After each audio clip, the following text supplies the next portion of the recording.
সূচের শেষে একটি ছিদ্র থাকে যার দ্বারা আমরা এই সুতো পরাতে পারি, আর তারপর সূচের সাহায্যে এই সুতো দিয়ে বস্ত্র সেলাই করা যায়। কিন্তু যদি সুতোটা সোজা করে ধরা না হয় তাহলে সূচে কখনো এই সুতো পরানোই সম্ভব নয়। যদি এতে কোনো গিঁট পড়ে তখন তা কখনোই এই ছিদ্র দ্বারা প্রবেশ করা সম্ভব নয়। ঠিক এইভাবেই যদি আপনি কারোর জীবনে প্রবেশ করতে চান, কারোর অন্তরে প্রবেশ করতে চান, তাহলে আপনাকেও সহজ থাকতে হবে। এতে কোনো গিঁট থাকলে চলবে না, অর্থাৎ মনে যাতে কোনো মালিন্য না থাকে, যেন কোনো কুচিন্তা না থাকে। যদি এসব থাকে তাহলে আপনি কখনো কারোর জীবনে প্রবেশ করতে পারবেন না। আর যদি কোনোভাবে আপনি প্রবেশ করেও যান তাহলে তার মনে ঘর করতে পারবেন না। নিজেকে এই সুতোর মতন করে তুলুন, সহজ। মনে যেন কোনো কুচিন্তা না থাকে, সবার প্রতি যেন সদ্ভাবনা থাকে, শুভ চিন্তা থাকে। এমনটা করতে থাকুন। এমন একটা দিন আসবে যেদিন এই সমস্ত সংসারের ব্যক্তির মনে আপনি বাস করবেন, আর তখন এই মন প্রসন্ন হয়ে বলবে, রাধা রাধা। বন হলো আমাদের সবারই প্রিয়। সেখানকার সৌন্দর্য, শান্তি, সেখানকার পরিবেশ আমাদের সকলের ভালো লাগে, এবং সেখান থেকে আমরা কাঠ পাই, যা সংসারে আমাদের জীবনে আমাদের খুব সহায়ক হয়ে ওঠে। এর দ্বারা আমরা অনেক কিছুই প্রাপ্ত করতে পারি, অনেক বাদ্যযন্ত্র আমরা লাভ করতে পারি। এর অনেকভাবে প্রয়োগ সম্ভব। কিছু কাঠ অত্যন্ত সুগন্ধি হয় যা আমরা ঈশ্বরকে নিবেদন করি, যেমন চন্দন। এবার ভাবুন, একজন অসাবধানী ব্যক্তি, তার হাত থেকে ছোট্ট একটা আগুনের ফুলকি যদি সেখানে পড়ে তাহলে তা সমগ্র বনকে ভস্ম করে দিতে পারে। আর যখন এই আগুন ছড়িয়ে পড়ে তখন তা কাউকে রেহাই দেয় না। অন্য বৃক্ষকে নয়, পাতাকে নয়, ফলকে নয়, কাঁটাকে নয়, কাউকে নয়, পথে যাকে পায় তাকেই ভস্ম করে দেয়। এই ছোট্ট আগুনের ফুলকি। কিন্তু এই ছোট্ট আগুনের ফুলকি সবার আগে কাকে ভস্ম করে? সেই সকল ছোট ছোট শুকনো পাতা, সেই ছোট ছোট গাছের ডাল। ঠিক সেইভাবেই আপনার জীবনে একজন খারাপ ব্যক্তি এসে হয়তো আপনার সমগ্র জীবন ধ্বংস করে দিতে পারে। আর আপনার এই জীবনে এই ছোট ছোট শুকনো পাতা এবং এই ছোট ছোট শুকনো কাঠ আপনার ছোট ছোট স্বার্থ। আপনার স্বার্থের দ্বারা এই অশুভ ব্যক্তি আপনার মনে অশুভ আবেগ বাড়িয়ে তুলবে এবং আস্তে আস্তে আপনার জীবন শেষ করে দিতে পারে। তাই মনে রাখবেন, এই জীবন অমূল্য। আপনি হলেন অমূল্য। এই জীবন যাপন করুন, এবং এই জীবনের কাছে পৌঁছানোর দ্বার আর কোথাও নেই, আপনার কাছেই আছে। আপনার মনে, আপনার বিবেকে, আপনার দৃষ্টিভঙ্গিতে, আপনার ভাবনাতেই আছে। এই দ্বারকে খুলুন, জীবন সফল হবে আর ভালোবেসে বলবে, রাধা রাধা। এই সংসারে 3 ধরনের আবেগ অত্যন্ত গুরুত্বপূর্ণ, যা প্রত্যেক মানুষের জীবনে থাকে। প্রথমটা হলো আনন্দ, যা আমরা সবাই লাভ করতে চাই। দ্বিতীয় হলো ক্রোধ। এটা তখনই আসে যখন আমরা আমাদের উপর নিয়ন্ত্রণ হারাই বা কোনো পরিস্থিতি আমাদের প্রতিকূল হয়ে থাকে। তৃতীয় হলো দুঃখ। এই দুঃখ তখনই আসে যখন কোনো একটা পরিস্থিতি আমাদের মনের মতো হয় না, বা আমাদের প্রিয়জন আমাদের বুঝতে পারেন না। আমরা অমূল্য কিছু হারিয়ে ফেলি, তখন এই দুঃখ আমাদের হৃদয়ে আশ্রয় নেয়। এই 3 আবেগ হলো এমন যে আমাদের জীবনে আসতে এবং যেতে থাকবে। কিন্তু এই 3টি আবেগের বিষয়ে কোন কথাটা মনে রাখতে হবে সেটা শুনুন। যখনই আপনি আনন্দে থাকবেন, প্রতিশ্রুতি দেবেন না, কারণ যখন মানুষ আনন্দে থাকেন তখন তিনি নিজের বিবেক বোধ হারিয়ে ফেলেন। দ্বিতীয়ত, যখনই আপনি ক্রুদ্ধ হবেন, উত্তর দেবেন না, কারণ ক্রোধের বশে যে উত্তরই দেবেন সেটা শুভ হবে না। তৃতীয়ত, যখনই আপনি দুঃখী থাকবেন, কোনো সিদ্ধান্ত নেবেন না। তখন নিজের মনের ওপর, নিজের কর্মের ওপর, নিজের উপর নিয়ন্ত্রণ রাখতে চেষ্টা করুন। যদি এই 3টি আবেগের ক্ষেত্রে এই জিনিসগুলো মনে রাখেন তাহলে জীবনে কখনো আক্ষেপ করবেন না। আসুন আমার সাথে ভালোবেসে বলুন, রাধা রাধা। আমাদের মধ্যে বেশিরভাগ মানুষ কোনো না কোনো মহাশক্তির উপস্থিতিকে বিশ্বাস করেন। আমরা মনে করি যে এ হলো সেই মহাশক্তি যার প্রভাব, যার কৃপা চিরকাল আমাদের উপর বজায় থাকে। আমাদের কর্মের ওপর, কর্মফলের ওপর চিরকাল তার দৃষ্টি থাকে। আমাদের মধ্যে কেউ একে ঈশ্বর মনে করেন, কেউ বা প্রকৃতি মনে করেন, বা কেউ কোনো গৃহপালিত পশুর মধ্যে মহাশক্তির দর্শন লাভ করেন, বা কেউ কোনো বস্তুর মধ্যে। প্রত্যেকের নিজস্ব বিশ্বাস আছে, কিন্তু সেই শক্তির থেকে আশীর্বাদ লাভের জন্য বা কোনো ইচ্ছে পূরণের জন্য আমরা কখনো না কখনো মন্দিরে যাই। এই মন্দির শব্দের সূত্রপাত কিভাবে, আগে সেটা বুঝে নেওয়া যাক। মন্দির এই শব্দের আরম্ভ হলো মনের দ্বারা, কিন্তু বেশিরভাগ মানুষ যখনই মন্দিরে যান কোনো ইচ্ছে পূরণের জন্য বা ইচ্ছে পূরণ হওয়ার পরে ধন্যবাদ দেওয়ার জন্য, তখন তিনি শুধুমাত্র শারীরিকভাবে সেখানে উপস্থিত থাকেন। তার মন তো সাংসারিক কাজের মধ্যেই ঘোরাফেরা করতে থাকে, তাই না? তাহলে বলুন, এর অর্থ কি? যদি আপনি মন্দিরে নিজের মনকেই না নিয়ে যান, তাহলে তার কি লাভ হবে? মন্দিরে গিয়ে নিজের মনকে ঈশ্বরের চরণে পূর্ণরূপে সমর্পণ করুন। নিজের মন থেকে ঈশ্বরের আরাধনা করুন, আর এই মন থেকেই বলুন রাধা রাধা। মানুষ শুধুমাত্র দুই ধরনের ব্যক্তির সামনেই নত হন। একজন হলেন তিনি যাকে তিনি সম্মান করেন, আর আরেকজন যাকে তিনি ভয় পান। এবার কোনো ব্যক্তি যদি আপনার সামনে নত হন, তাহলে তার পেছনের কারণ কি? আপনার প্রতি সম্মান নাকি আপনার প্রতি ভয়? সেটা আপনাকেই বুঝতে হবে। যদি আপনি এমন মনে করেন যে তাতে কি যায় আসে, ভয় হোক বা সম্মান, কেউ আমার সামনে নত তো হচ্ছেন, যদি এটা আপনার চিন্তা ভাবনা হয়, তাহলে আপনাকে মনে করিয়ে দিই, এই সময় বদলাতে বেশি সময় লাগে না। আজ যে ব্যক্তি আপনাকে দেখে ভয় পাচ্ছে, কাল এই ভয়ের সমাপ্তিও ঘটতে পারে। আবার এমনও হতে পারে যে তার কাছে অত্যাধিক শক্তি চলে এলো। অনেক কিছুই হতে পারে। তাই মনে রাখবেন, যে মাথা ভয়ের কারণে নত হয় তা সময় এলে সবার আগে বিরোধিতা করতে পারে, আর যে মাথা সম্মানের কারণে নত হয় আপনার জন্য নিজের শিরচ্ছেদও সে করতে পারে। তাই সকলকে আপন করে নিন, কিন্তু ভয় প্রয়োগ করে নয়। কর্ম করুন এবং সম্মান অর্জন করুন। শুধু এটাই করুন, আর আমার সাথে ভালোবেসে বলুন রাধা রাধা। কথায় আছে যে স্বপ্ন এবং লক্ষ্য হলো একটি মুদ্রারই দুটি দিক। যতক্ষণ না স্বপ্ন দেখছেন, ততক্ষণ বুঝবেন কি করে আপনার লক্ষ্য কি? স্বপ্ন দেখে যদি নিজের লক্ষ্য বুঝতে পারেন, সেটা পেতে চান, তবেই সেটা লাভ করতে পারবেন। কিন্তু স্বপ্ন এবং লক্ষ্য এই দুইয়ের মধ্যে একটা ভারসাম্য রয়েছে, যেটা বজায় রাখা প্রয়োজনীয়। একে আমরা বলে থাকি পরিশ্রম। দেখুন, যদি আপনি স্বপ্ন দেখতে চান, তাহলে পরিশ্রম ত্যাগ করে নিদ্রা লাভ প্রয়োজন। কিন্তু যদি আপনি লক্ষ্য লাভ করতে চান, তাহলে আপনাকে নিদ্রা ত্যাগ করে পরিশ্রম করতে হবে। তাই আলস্য ত্যাগ করুন এবং সিদ্ধান্ত নিন যে আপনি কি চান। আপনার জীবনের এই তুলাদণ্ডে স্বপ্নের পাল্লা ভারী হওয়া প্রয়োজন নাকি লক্ষ্যের? আমার মতে এই দুইয়ের মধ্যে যদি ভারসাম্য বজায় রাখেন, তবে পথ নিজে থেকেই সামনে আসবে। শুধু সেই পথে অগ্রসর হতে থাকুন এবং আমার সাথে ভালোবেসে বলুন রাধা রাধা। বস্ত্র আমাদের সকলের প্রিয়। এটা আমাদের জীবনযাপনের জন্য প্রয়োজনীয়। আমরা সবসময় চেষ্টা করি সেই বস্ত্র পরতে যা পরলে আমাদের দেখতে ভালো লাগে। কিন্তু কখনো এই কথা ভেবে দেখেছেন যে কিছু বস্ত্র যদি স্বচ্ছ হয়, তাহলে তা পুরনো হলেও দেখতে ভালো লাগে? ঠিক তেমনই, যেমন কোনো খাবার যদি মশলাদার না হয়, অত্যন্ত সুস্বাদু নাও হয়, কিন্তু যদি তা গরম হয়, টাটকা হয়, তাহলে খেতে ভালোই লাগে।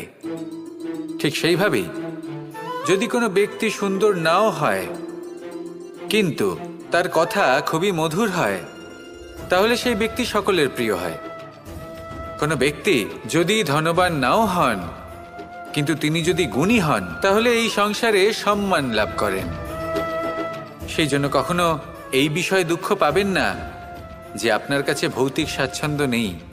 আপনার কাছে সবথেকে বড় বস্তু, সবথেকে মূল্যবান বস্তু যেটা আছে সেটা হলো আপনার আত্মা, আপনার মন, আপনার বিচারধারা, আপনার গুণ, আপনার কথা।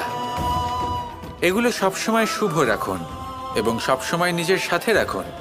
এই জীবন সফল হবে এবং প্রেমময় হয়ে বলে উঠবে, রাধা রাধা। কোনো ব্যক্তি নিজের লক্ষ্য প্রাপ্তির জন্য নিরন্তর পরিশ্রম করতে থাকেন, চেষ্টা করতে থাকেন, তখন তিনি কষ্ট অনুভব করেন, কখনো শারীরিক কষ্ট, কখনো মানসিক কষ্ট। এবার উনি এটা ভাবতে থাকেন যে আমি কি উচিত করছি নাকি অনুচিত করছি। কারণ অন্যদিকে এমন একজন ব্যক্তিও আছেন যিনি একদমই পরিশ্রম চেষ্টা করছেন না। তিনি মদিরা পান করেন, বিলাসিতায় জীবন কাটান, অলস প্রকৃতির হয়ে ওঠেন, নিদ্রাতে বিলীন হয়ে থাকেন আর ভাবেন যে তিনি সুখ লাভ করছেন। কিন্তু এরকম কেন হয়? কারণ যখন আমরা সৎ পথে থাকি, উচিত পথে চলি, লক্ষ্য প্রাপ্ত করার জন্য চেষ্টা করতে থাকি, তখন আমাদের ভেতরে থাকা নেতিবাচক শক্তি এবং পাপ এই দেহকে ত্যাগ করে দেয়। আর এই অনুভূতিটাই আমাদের দুঃখের অনুভূতি দেয়, কষ্ট দেয়।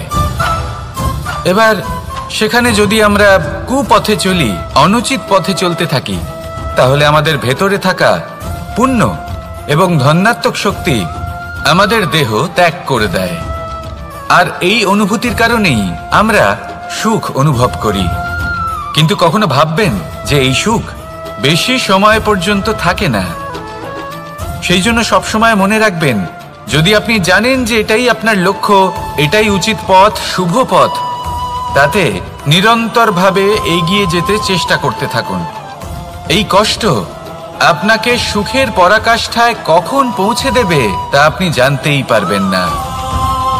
আসুন আমার সাথে ভালোবেসে বলুন, রাধা রাধা।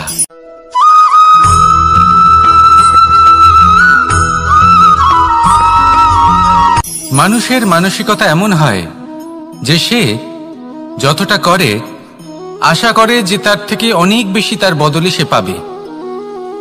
দেখুন, সবকিছুই আপনার ভাবনা চিন্তার উপর নির্ভর করছে। আপনি যদি ফলের বিষয়ে ভেবে কর্ম করতে থাকেন তাহলে সেটা অনুচিত। জীবনের আসল আনন্দ হলো নিজের কর্ম করতে থাকা, ফলের চিন্তা করা উচিত নয়। যদি আপনি এরকম ভাবেন যে আমি এতটা করছি, আমার এতটা পাওয়া উচিত, সেই ভাবনা অনুচিত।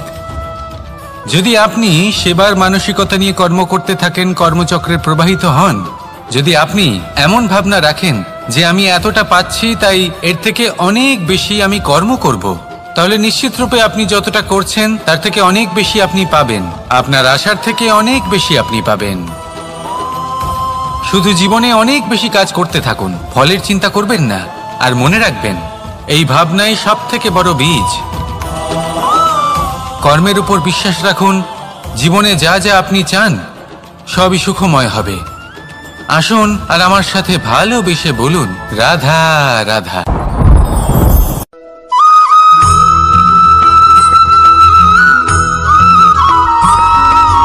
আমাদের শরীর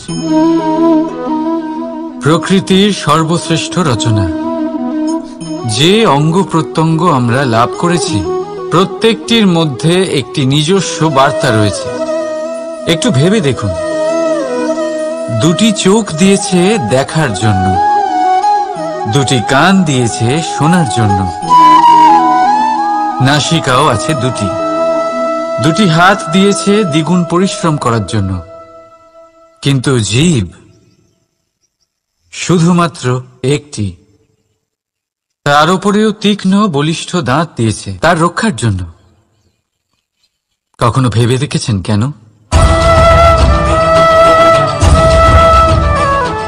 কারণ শব্দ আর শব্দের প্রয়োগ মানুষের সবচেয়ে বড় অস্ত্র, যার প্রয়োগ যত ভেবে চিন্তে করা যায় মানুষ তার জীবনে ততটাই উপরে উঠতে পারে।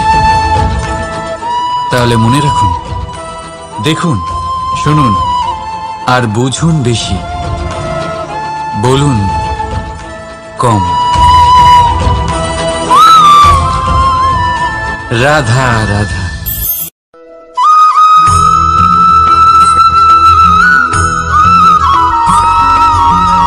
এই সংসারে কোনো বস্তু হোক বা ব্যক্তি হোক, তার একার গুরুত্ব কিন্তু খুব বেশি নয়। একটা উদাহরণ হিসেবে বৃষ্টির ফোঁটাকে ভেবে দেখুন। যদি একটি বৃষ্টির ফোঁটা হয় তাহলে তার খুব বেশি গুরুত্ব থাকে না, কিন্তু যখন সহস্র বৃষ্টির ফোঁটা মেঘের মধ্যে দিয়ে ঝরে পড়ে তখন সেটা বর্ষার রূপ ধারণ করে। সেই বর্ষা যা এই প্রকৃতিকে শান্ত করে। সেইভাবেই পাথরের ছোট টুকরো, তার খুব বেশি গুরুত্ব থাকে না, কিন্তু যখন অসংখ্য পাথরের টুকরো একত্রিত হয় তখন তা পর্বতের আকার ধারণ করে। সেইভাবেই কিছু মানুষ যখন একত্রিত হন তখন তৈরি হয় পরিবার, কিছু পরিবার যখন একত্রিত হয় তখন তৈরি হয় সমাজ, যখন অনেক সংখ্যক সমাজ একত্রিত হয় তখন তৈরি হয় রাজ্য। এবার এই রাজ্যের সবথেকে গুরুত্বপূর্ণ ব্যক্তি হতে পারেন রাজা, কিন্তু তাও সেই রাজা একা কিছু করতে পারেন না। যুদ্ধ লড়ার সময় তারও নিজের সৈন্যদলকে প্রয়োজন পড়ে। কিন্তু এই সংসারে এমন একজন ব্যক্তি আছেন যিনি একাই সব কাজ করতে থাকেন, এবং সেই ব্যক্তি হলেন মা। আমাদের জীবনে একজন পিতার ভূমিকা কিন্তু নিঃসন্দেহে অমূল্য, কিন্তু আমাদের সকলের জীবনে যে ভূমিকা একজন মায়ের তা অন্য কারোর থাকে না। একজন মা একাই সন্তানকে বড় করতে পারেন, সংস্কারী করে তুলতে পারেন, তার জন্য পরিশ্রম করেন। আর এত কিছু কাজ করার পরেও তার কাজের জন্য তিনি প্রশংসা অবশ্য পান না। উল্টে যদি সেই সন্তান অনুচিত পথে চালিত হয়, অনুচিত কর্ম করে, তখন সেই মাকেই অপবাদের পাত্র হয়ে উঠতে হয়। আমাদের জীবনে মায়ের যোগদান কতটা সেটা বুঝুন। আপনাকে বড় করে তোলার জন্য উনি কতটা পরিশ্রম করেছেন সেটা বুঝুন। আজ থেকে, এখন থেকে, এই মুহূর্ত থেকে মাকে সম্মান করতে শিখুন। যখন সময় পাবেন, যখন সুযোগ হবে, তখন তার প্রশংসা করুন, ওনারও ভালো লাগবে। আর মায়ের এই মমতার জন্য, তার এই ভূমিকার জন্য আসুন সবাই মিলে আমরা তাকে প্রণাম করি, আর সকলে মিলে ভালোবেসে বলি, রাধা রাধা।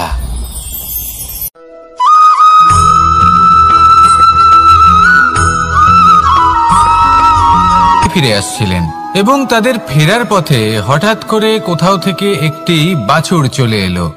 এই দুই বোন ভয়ভীত হয়ে গেলেন, আর তাদের হাত থেকে সেই আটা পড়ে গেল, মাটিতে মিশে গেল। এবার এই পুরো ঘটনাক্রমে যদি কারোর বিন্দুমাত্র লাভ হয়ে থাকে, বিন্দুমাত্র আনন্দ পেয়ে থাকে, তাহলে সে কে? সেই ছোট বোন, যিনি মাঝে মাঝেই গমের দানা তুলছিলেন এবং খাচ্ছিলেন। কিছুটা হলেও উনি আনন্দ লাভ করেছিলেন। এবার এরকমই হলো আমাদের জীবনে ভক্তি এবং ভালোবাসা সংক্রান্ত বিষয়। মানুষ নিজের জীবনের দৈনিক কাজে এতটাই ব্যস্ত হয়ে পড়েন, প্রত্যেক দিন শুধু কাজ কাজ কাজ কাজ করতে থাকেন, আর তাতে ভক্তি এবং ভালোবাসার জন্য সময় বার করতেই পারেন না। দেখুন, জীবনে ভক্তি আর প্রেমের এই যে ছোট ছোট মুহূর্ত আছে, এগুলো যদি আপনি যাপন করতে পারেন তাহলে তাতেই আপনি তৃপ্তি লাভ করবেন। বাকি সবই আপনার ব্যর্থ বলেই মনে হবে। জীবনে যখনই আপনি কোনো কাজ করবেন, ঈশ্বরের প্রতি সমর্পিত হয়ে সেই কাজ করুন। আর যখনই সময় পাবেন, তাহলে সেই সময় নিজের আপনজনদের দিন, যাদের আপনি ভালোবাসেন, তাদের প্রতি যত্নবান হন, তাদের শুভাকাঙ্ক্ষী হন। এই প্রেম আর ভক্তির ছোট ছোট মুহূর্তগুলো আপনার জীবনকে চরিতার্থ করে তুলবে। আসুন আমার সাথে ভালোবেসে বলুন, রাধা রাধা।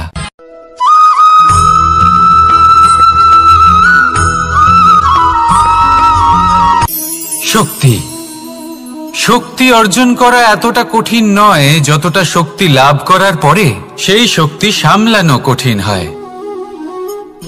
কারণ যেই মানুষ শক্তি লাভ করে তার মনে গর্ববোধ জন্মায়, জন্মায় অহংকার, জন্মায় জেদ।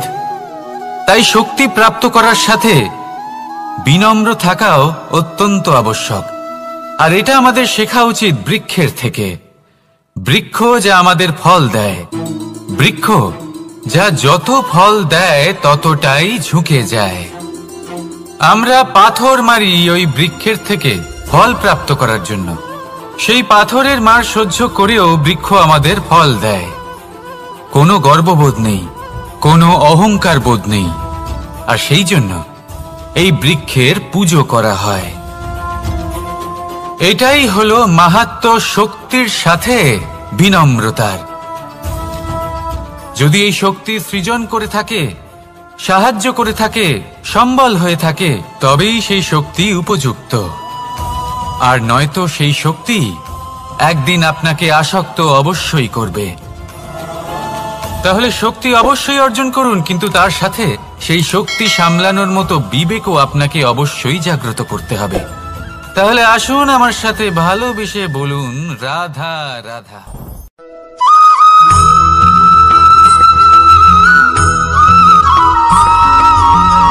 যখন আমরা কোনো বনে প্রবেশ করি,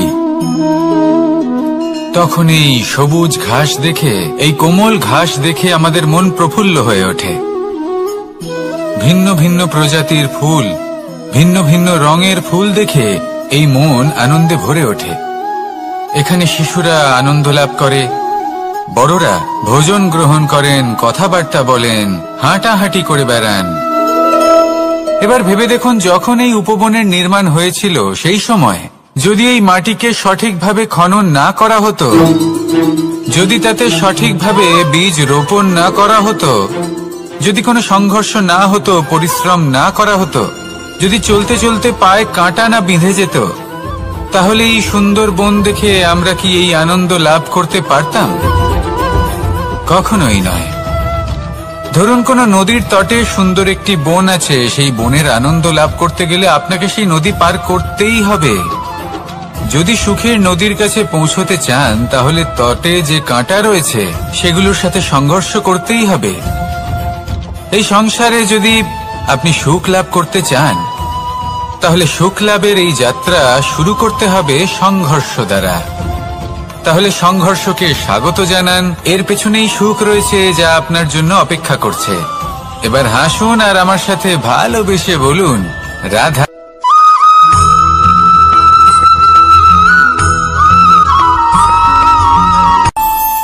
আমাদের মনে যখন কোনো প্রশ্ন ওঠে, কোনো দ্বন্দ্ব জাগে, তখন আমরা যাই আমাদের গুরুর কাছে, আমাদের আরাধ্যের কাছে গিয়ে জিজ্ঞেস করি।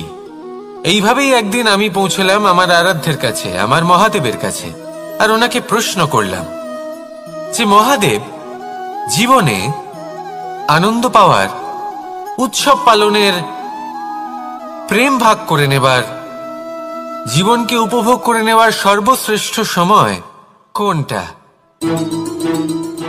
মহাদেব হাসলেন আর উনি বললেন, জীবনে উৎসব পালনের সবথেকে শ্রেষ্ঠ দিন হলো মৃত্যুর ঠিক আগের দিনটা।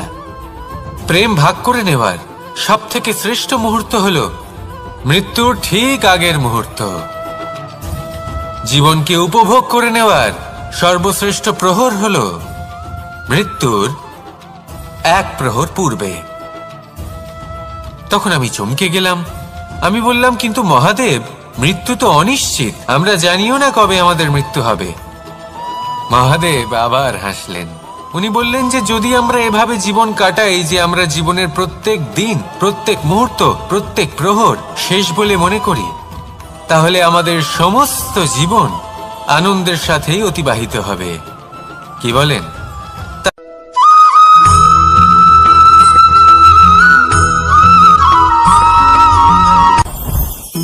জীবনে কিছু শেখা অত্যন্ত গুরুত্বপূর্ণ। এবার কি কি শিখতে হবে সেই সব শেখানোর জন্য অনেক শিক্ষক রয়েছেন, কিন্তু কি শিখবেন না আর কি করবেন না, এটা আমাদের নিজের অভিজ্ঞতা দিয়ে শিখতে হয়। কিন্তু তার মানে এটা নয় যে যদি আপনাকে শিখতে হয় যে আগুনের তাপ কতটা, আপনাকে আগুনের মধ্যে হাত দিতে হবে। না, অন্য কারোর অভিজ্ঞতা দ্বারাও শিখতে পারেন। প্রশ্ন শুধুমাত্র একটাই যে আপনি কি শিখতে চান নাকি চান না। যদি আপনি এটাই ভাবেন যে আমি শুধুই নিজের অভিজ্ঞতা দ্বারাই শিখতে চাই, তাহলে জীবনকাল ছোট মনে হবে, অনেক কিছুই শিখতে পারবেন না। তাই নিজের সাথে সাথে বড়দের অভিজ্ঞতার দ্বারাও শেখা শুরু করে দিন। এই সংসারের অভিজ্ঞতা দ্বারা শিখতে শুরু করে দিন। আর এটা নিশ্চিত রূপে শেখা আবশ্যক যে কখন কি করবেন না, কোথায় থামতে হবে আর কোথায় থামবেন না। তাহলে আসুন আর আমার সাথে ভালোবেসে বলুন, রাধা রাধা।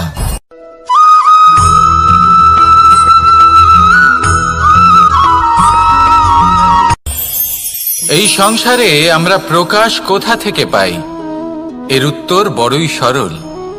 ভোরে যখন সূর্যোদয় হয় তখন প্রকাশের কিরণ আমাদের ঘরে এসে পৌঁছয়।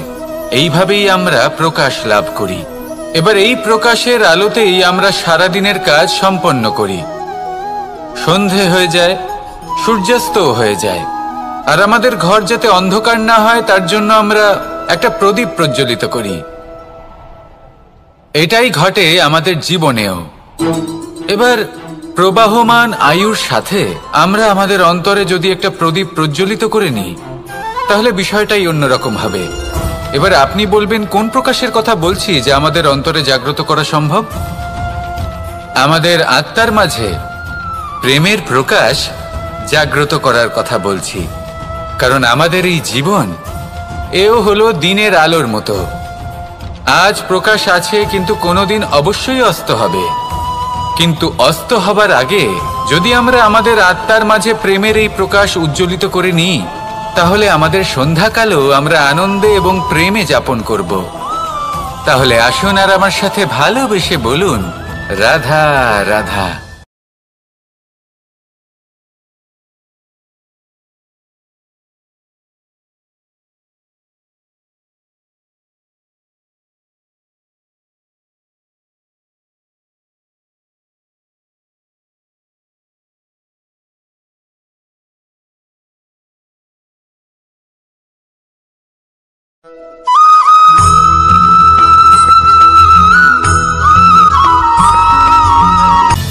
সময়, জীবন, কাল। দেখতে গেলে এই তিনটি শব্দ একটি শব্দেরই সমার্থক শব্দ মনে হয়, কিন্তু এই শব্দগুলির অর্থ কি সমান? কখনোই নয়। হ্যাঁ, এই সময় চলতে থাকে, জীবন চলতে থাকে, কালচক্র চলতে থাকে। এই সময় কেটে যায় কিন্তু এই জীবন একে যাপন করতে হয়। কি বলেন? এই জীবনে কিছু করুন বা কিছু না করুন, জীবন এমনি কেটে যাবে, আপনি জানতেও পারবেন না। কিন্তু সেটা আমাদের উদ্দেশ্য নয়, একে যাপন করতে হবে। এই জীবনে প্রেরণা পেতে শিখুন, প্রেরণা দিতে শিখুন, আহ্বান গ্রহণ করতে শিখুন, আহ্বান জানাতে শিখুন, মহান কাজ করতে শিখুন, ধন্যাত্মক বোধ জাগিয়ে তুলুন। জীবন অতিবাহিত করার অর্থ কি তা আপনি শিখে যাবেন। কারণ সময় কেটে যায়, সমস্ত যুগ কেটে যায়, কিন্তু জীবনের রীতি জীবন কাটিয়ে দেওয়া নয়, জীবন যাপন করা। এই জীবন সম্পূর্ণরূপে অনুভব করতে হবে, নতুন পথ বানাতে হবে। এবারে যদি এই জীবন বাঁচার সময় একবার ভেবে দেখুন, যদি মনে প্রেম থাকে, সদ্ভাবনা থাকে, তাহলে কি হবে? এই জীবনকে বাঁচার অনুভূতিটাই অন্যরকম হয়ে যাবে, একটা আনন্দময় অনুভূতি লাভ করবেন। তাহলে এটাই করুন আর আমার সাথে ভালোবেসে বলুন, রাধা রাধা।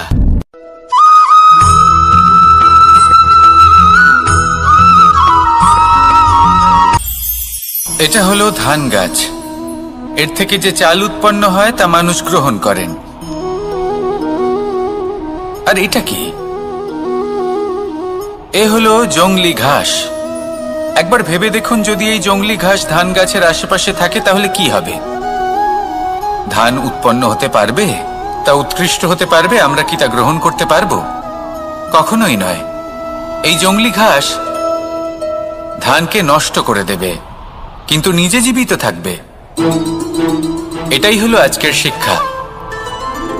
এই সংসারে যদি আপনি নীতির পথে চলতে চান, উচিত কর্ম করতে চান, সংসারকে সেবা করতে চান, তাহলে জংলি ঘাসের মতো ব্যক্তিদের থেকে সবসময় দূরে থাকতে হবে। সেই ব্যক্তি যারা দুর্নীতি এবং মিথ্যা দ্বারা পরিপূর্ণ, যাদের ব্যবহার অশুভ, যাদের অনেক অশুভ গুণ রয়েছে, তারা সঠিক নয়। সেই সকল ব্যক্তি যাদের চরিত্র অত্যন্ত দুষ্ট হয়, তারা হয় শুভ চরিত্রের ব্যক্তিকে একদম নষ্ট করে দেয়, নয় নিজের মতো বানিয়ে তোলে।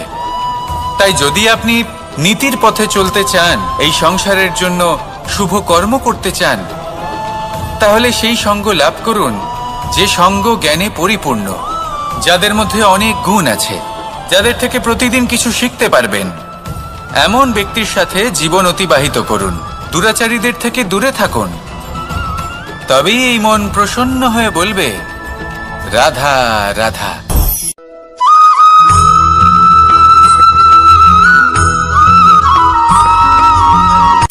সূচের শেষে একটি ছিদ্র থাকে, যার দ্বারা আমরা এই সুতো পরাতে পারি, আর তারপর সূচের সাহায্যে এই সুতো দিয়ে বস্ত্র সেলাই করা যায়। কিন্তু যদি সুতোটা সোজা করে ধরা না হয়, তাহলে সূচে কখনো এই সুতো পরানোই সম্ভব নয়।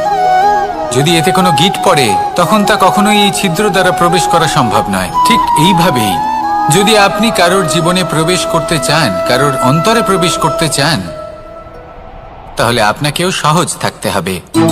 এতে কোনো গিঁট থাকলে চলবে না, অর্থাৎ মনে যাতে কোনো মালিন্য না থাকে, যেন কোনো কুচিন্তা না থাকে। যদি এসব থাকে, তাহলে আপনি কখনো কারোর জীবনে প্রবেশ করতে পারবেন না। আর যদি কোনোভাবে আপনি প্রবেশ করেও যান, তাহলে তার মনে ঘর করতে পারবেন না। নিজেকে এই সুতোর মতন করে তুলুন, সহজ। মনে যেন কোনো কুচিন্তা না থাকে, সবার প্রতি যেন সদ্ভাবনা থাকে, শুভ চিন্তা থাকে। এমনটা করতে থাকুন। এমন একটা দিন আসবে যেদিন এই সমস্ত সংসারের ব্যক্তির মনে আপনি বাস করবেন, আর তখন এই মন প্রসন্ন হয়ে বলবে, রাধা রাধা।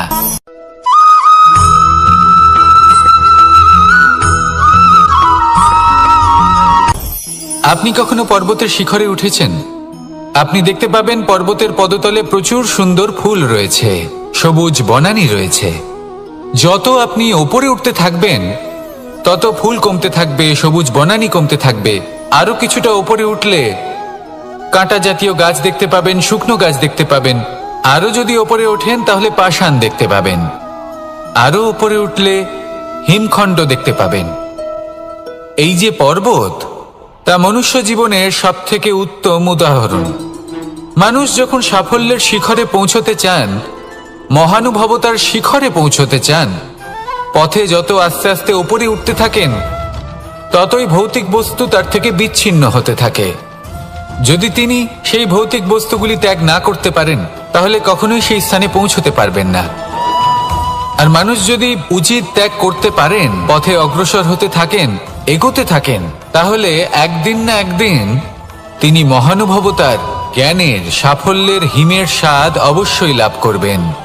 মনে রাখবেন, মানব জীবনে ত্যাগ হলো অত্যন্ত গুরুত্বপূর্ণ অংশ। আসুন আমার সাথে ভালোবেসে বলুন, রাধা রাধা।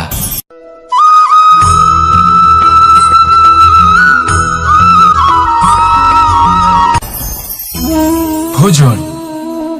এবার ভোজন সংগ্রহ করার জন্য মানুষ কি না করেন, সব সময় চেষ্টা করতে থাকেন। ফসল উৎপাদনের জন্য অনেক পরিশ্রম করতে থাকেন, কিন্তু অনেক সময় অনেক পরিশ্রম করার পরেও ফসল ভালো উৎপাদন হয় না। এর কারণ কি? কারণ হলো এটাই যে আপনি পরিশ্রম হয়তো অনেক করেছেন, কিন্তু আপনার নজর তো সেই বীজের দিকে ছিলই না যা আপনি রোপণ করেছেন। সেই জন্য সব সময় কোনো বীজ রোপণ করার আগে তাকে পরখ করে দেখুন, তা অত্যন্ত আবশ্যক। আর সেইভাবেই যখনই কোনো কর্মের প্রশ্ন আসে, তাহলে সেখানে শুধুমাত্র পরিশ্রম যথেষ্ট নয়। সেই কাজের প্রতি আপনার কর্তব্য কি, আপনার উদ্দেশ্য কি, সেটা জানা হলো অত্যন্ত গুরুত্বপূর্ণ। তাই কর্ম করুন, কিন্তু সেই কর্মের প্রতি আপনার যা উদ্দেশ্য, তার মাহাত্ম্য বুঝতে চেষ্টা করুন।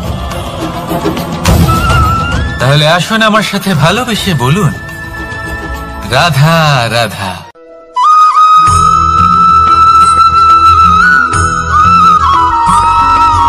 বসন্ত ঋতু, এই সময় মন আনন্দে ভরে থাকে। এমন মনে হয় যেন আমরা আকাশে বিচরণ করতে চলে যাই, কিন্তু সেটা তো সম্ভব নয়। সেই জন্য হয়তো আমরা ঘুড়ি ওড়াই, এই ঘুড়িকে নিজেদের প্রতিরূপ মনে করে।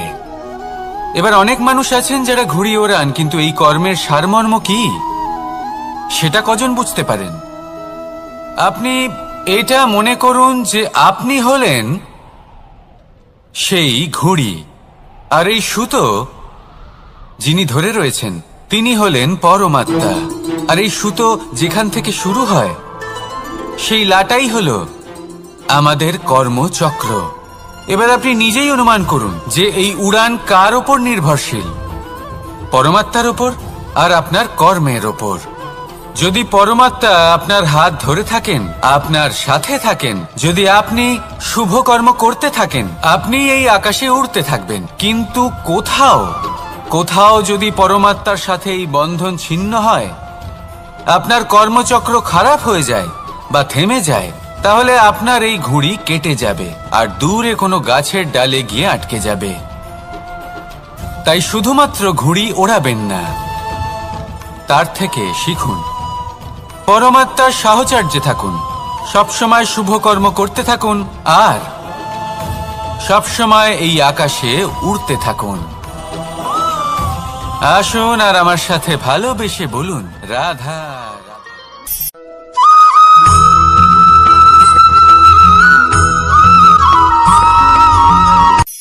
এই সংসারে সাফল্য লাভ করার জন্য জ্ঞানের প্রয়োজন হয়, পরিশ্রমের প্রয়োজন হয়, দৃঢ় নিষ্ঠার প্রয়োজন হয়, নিরন্তর চেষ্টা করা প্রয়োজনীয়। কিন্তু আরো কিছু আছে যা অত্যন্ত প্রয়োজনীয় এবং গুরুত্বপূর্ণ। তা হলো ভালো বন্ধু। তাদের থাকা অত্যন্ত প্রয়োজনীয়। যদি ভালো বন্ধু থাকে তাহলে সময় এলে তারা ঢাল হয়ে আপনাকে সুরক্ষা করবেন। সময় এলে অস্ত্রের মতো শত্রুকে সংহারও করবেন। যদি তিনি জ্ঞানী হন, তাদের মধ্যে সদ্গুণ থাকে, তাহলে এই সব গুণ আপনার মধ্যেও প্রবেশ করবে। তাহলে সাফল্যের জন্য ভালো বন্ধু পাওয়া অত্যন্ত প্রয়োজনীয়। কিন্তু শুধু বন্ধু কেন, ভালো শত্রুও থাকা প্রয়োজনীয়। এবার আপনি ভাববেন, এ আমি কি বললাম? যদি আপনার জীবনেও ভালো অর্থাৎ শক্তিশালী শত্রু থাকে, তাহলে আপনিও শক্তিশালী হতে থাকবেন। এই শত্রু আপনাকে প্রেরিত করবে আরো বেশি শক্তিশালী হয়ে ওঠার।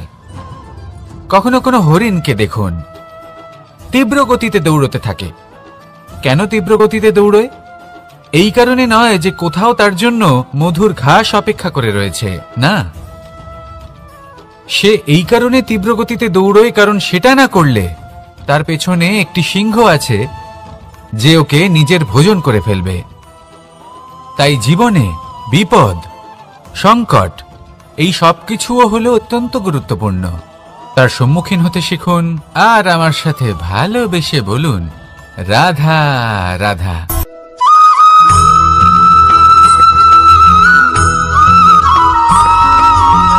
ভালো শুধু ওনাদের কঠোর ব্যবহার দেখলে আমরা একটু ভয় পেয়ে যাই। এবার ওনাদের এই কঠোর ব্যবহার আমাদের ভালো না লাগলেও অত্যন্ত আবশ্যক, কারণ মাতার থেকে আমরা যে শক্তি লাভ করি তা যেন নিয়ন্ত্রণ হারিয়ে বিধ্বংসী না হয়ে ওঠে। আমরা যেন কোনো কুপথে না চলে যাই, আমরা কখনো যেন দোষ না করে ফেলি। শুধু সেই জন্য পিতা এবং গুরু একটু কঠোর হয়ে ওঠেন, এবং ওনাদের এই কঠোর আচরণ ভবিষ্যতে গিয়ে আমরা অবশ্যই বুঝতে পারি। জীবনে কিছু বছর আমরা এগিয়ে যাই আর তারপর আমরা বুঝতে পারি যে বাবা এবং গুরু আমাদের যথেষ্ট ভালোবাসতেন, কিন্তু ওনাদের ভালোবাসার বহিঃপ্রকাশ আলাদা। প্রয়োজনীয় হলো এটা দেখার, এটা বোঝার যে শুরু থেকে আমাদের প্রতি ওনাদের আচরণ কেমন ছিল। ওনাদের কঠোর হওয়ার পেছনে ওনাদের ভালোবাসাটা বোঝার চেষ্টা করুন, ওনাদের চিন্তাটা বোঝার চেষ্টা করুন, ওনাদের পথপ্রদর্শনের আড়ালে আপনার ভবিষ্যতের জন্য যে পরিকল্পনা ওনারা করেছেন সেটা বোঝার চেষ্টা করুন। তখন আপনারা বুঝতে পারবেন ওনাদের ভালোবাসাকে। আপনার মনের মধ্যে আপনা থেকেই ওনাদের প্রতি সম্মান জেগে উঠবে। নিজের পিতা এবং নিজের গুরু এই দুজনের প্রতি কৃতজ্ঞতা প্রকাশ করুন আর আমার সাথে ভালোবেসে বলুন, রাধা রাধা।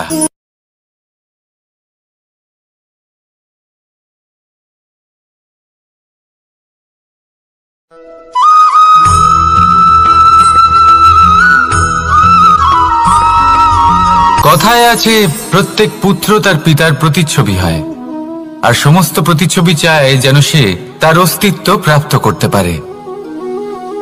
পুত্র চায় সে যেন তার পিতার মতো হয়, বা কখনো কখনো তার থেকেও শ্রেষ্ঠ হয়। সেটা কোনো অনুচিত ব্যাপার নয়। অনুচিত তখন হয় যখন পুত্র নিজের পিতার মতো হবার স্বপ্ন পূরণ করতে গিয়ে বা তার থেকেও শ্রেষ্ঠ হওয়ার স্বপ্ন পূরণে অনুচিত পথের আশ্রয় নেয়। কারণ তারপরে সে তার পিতার গুণগুলি আত্মসাৎ করতে চায় না। সে শুধুই এটা চায় যে সংসারের চোখে যেন আমি শ্রেষ্ঠ প্রমাণিত হই। এটা অনুচিত। সংসারে এমন অনেক মানুষ আছেন যারা এই কারণে শ্রেষ্ঠ হওয়ার চেষ্টা করেন যাতে তার পরিবারের তার পিতার সম্মান বৃদ্ধি পায়।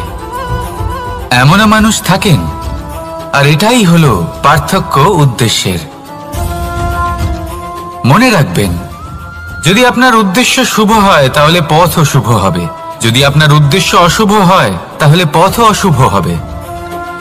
তাহলে নিজের পিতার মতো হবার চেষ্টা অবশ্যই করুন, তার থেকেও শ্রেষ্ঠ হওয়ার চেষ্টা অবশ্যই করুন, কিন্তু মনে রাখবেন আপনার সংকল্প আর আপনার উদ্দেশ্য এই দুই শুভ হওয়া উচিত। তাহলে আসুন আর আমার সাথে ভালোবেসে বলুন, রাধা রাধা।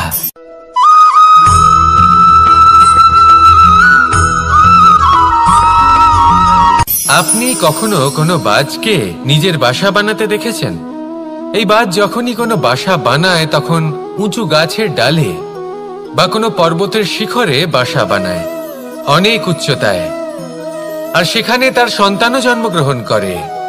যখন এই সন্তানেরা জন্মায় তখন এই বাজ খুবই ভালোবেসে এবং খুব সাবধানে এদের পালন পোষণ করে। নিজের ঠোঁট দিয়ে তাদের ঠোঁটে খাবার পরিবেশন করে। কিন্তু যেই সেই সন্তানেরা হৃষ্টপুষ্ট হয়ে যায় এবং সেই কথা বাজ নিজে বুঝতে পেরে যায়, সেই বাজ নিজেই সেই বাসা ছিন্ন ভিন্ন করে দেয়। সেই সন্তান যাদের সবেমাত্র ডানা গজিয়েছে, কিভাবে উঠতে হয় তারা জানে না, সেই সন্তানগুলিকে উচ্চতা থেকে ঠেলে দেয়। সেই সন্তান প্রথমে ভয়ভীত হয়ে যায়। তারা সামনে মৃত্যুকে দেখতে পেয়ে ভয়ের কারণে তাদের ডানা ঝাপটাতে থাকে, আর সেই প্রক্রিয়াতেই সেই সন্তানগুলি উড়তে শুরু করে দেয়। এবার এই ঘটনায় আমরা কি শিক্ষা পেতে পারি? এটাই, যদি আপনি মাতা পিতা হন তাহলে নিজের সন্তানকে অবশ্যই স্নেহ করুন, কিন্তু তাদেরকে নিজের আঁচলের তলায় বেঁধে রাখবেন না। যদি আপনি চান আপনার সন্তান জীবনে উন্নতি করুক, তাহলে নিজের মুঠো থেকে তাদের স্বতন্ত্র করে দিন। এই সংসারে সংঘর্ষ করতে দিন। সেই সন্তান নিজেই বুঝতে পারবে যে জন্মের সময় পাওয়া ডানা কি করে ব্যবহার করতে হয়। আর আপনার চোখের সামনে আপনার সন্তান এই আকাশে উড়তে থাকবে। তাহলে আসুন আমার সাথে ভালোবেসে বলুন, রাধা রাধা।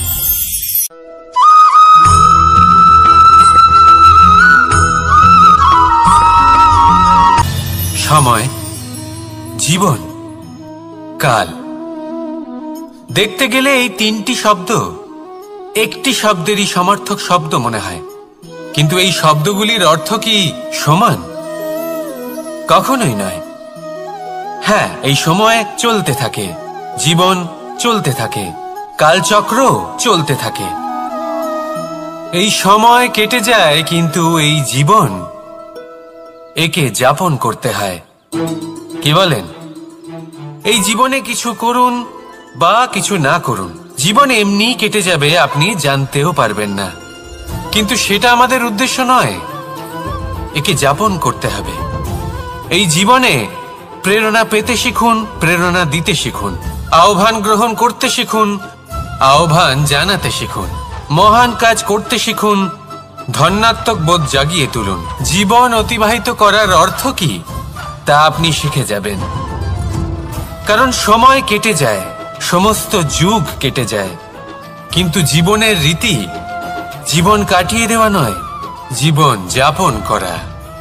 এই জীবন সম্পূর্ণরূপে অনুভব করতে হবে, নতুন পথ বানাতে হবে।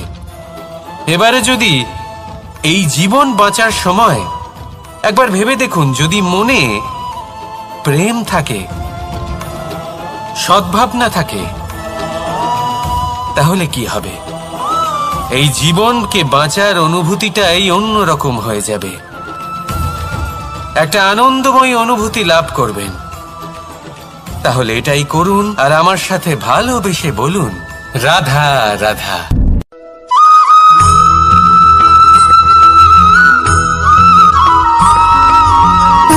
সুখ, দুঃখ এবং শক্তি, এই তিন হলো এই সংসারের ত্রিদেবের মতো। আমাদের জীবনে যা কিছু ঘটছে এই তিনটির ভিত্তির উপরেই হচ্ছে। আসলে এই সংসারের একটা নিয়ম আছে, যখনই আপনি কিছু লাভ করেন এই সংসার আপনার পরীক্ষা নেয়। এটা জানার জন্য আপনার পরীক্ষা নেয় যে আপনি যা কিছুই লাভ করেছেন আপনি কি আদৌ সেটার যোগ্য কিনা। ঠিক সেইভাবেই এই সুখ, দুঃখ এবং শক্তি আপনার পরীক্ষা নিয়ে থাকে।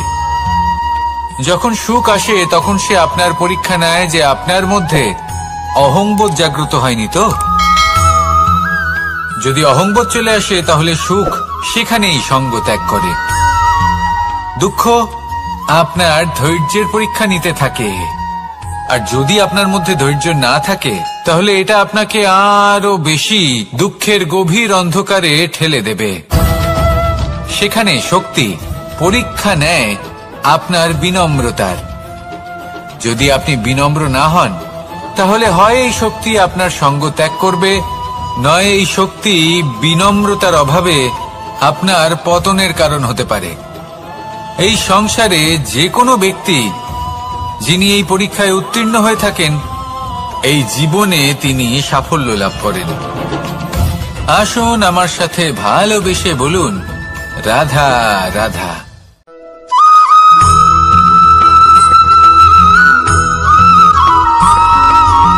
কখনো কখনো আমরা ভাবি যে কোনো ব্যক্তি যিনি ধর্মের পথে চলেছেন, যদি তার দ্বারা কোনো ভুল হয়ে থাকে তাহলে নিয়তি তাকে সেই মুহূর্তেই কঠোর শাস্তি দেন। কিন্তু সেই সব মানুষ যারা সংসারের সবথেকে বড় অধর্মী, বহু নিকৃষ্ট মানের কাজ করেন, তাদের নিয়তি অনেক সুযোগ দেন। তাদের নিয়তি এরকম কঠোর প্রহার করেন না। এই ভাবনা কখনো না কখনো মনে আসেই। ভেবে দেখুন কেন? আসলে জীবনকে বেশিরভাগ মানুষ একভাবেই দেখে থাকেন, বিভিন্ন স্তরে একে দেখা উচিত। এবার আপনি বলুন, এই সংসারে কোনো অধর্মী কখনো প্রেরণার উৎস হতে পারেন? কখনোই নয়। যে মানুষ নিজের আত্মাকে মলিন করে ফেলেছেন তিনি এই সংসারকে কিভাবে প্রেরণা যোগাবেন? উনি নিজেই বুঝতে পারেন না কোনটা করা উচিত, ধর্ম কোনটা। তাই নিয়তি তাকে একটা সুযোগ দেন, এটা বোঝার সুযোগ দেন যে কোনটা উচিত, কোনটা ধর্ম। সুযোগ দেন নিজের বিবেক জাগিয়ে তোলার, তাকে সুযোগ দেন নিজের অন্তরাত্মার ডাক শোনার। যখন তাতেও কাজ হয় না তখন নিয়তির কাছে একটাই পথ বাকি থাকে, আর তা হল মহাবিনাশ। মহাবিনাশ হয়তো দেরিতেই আসতে পারে, কিন্তু তা অবশ্যই আসবে। আর যখন মহাবিনাশ আসে তখন মহাবিনাশের যন্ত্রণা সমগ্র মানব জীবনের যন্ত্রণার থেকে অনেক বেশি হয়। এই কথাটা সবসময় মনে রাখবেন। আর অন্যদিকে যে মানুষ ধর্মের পথে চলছেন তার দ্বারা যদি কোনো ভুল হয়ে থাকে তখন নিয়তি তার পরীক্ষা নেন। কিছুক্ষণের জন্য মানুষের মনে হতে পারে নিয়তি তাকে কঠোর শাস্তি দিয়েছেন।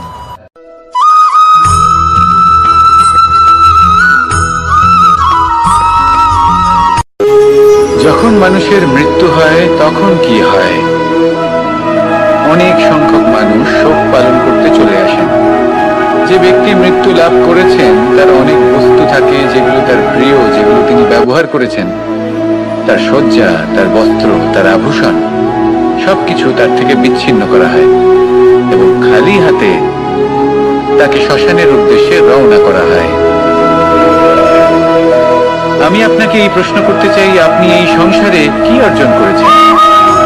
ধন সম্পত্তি, বস্ত্র, আভূষণ, এই সবকিছু যে আপনি অর্জন করেছেন আপনার মৃত্যুর পরে তা আপনার থেকে দূর হয়ে যাবে। এর উত্তর হলো একটাই, আপনার কর্ম।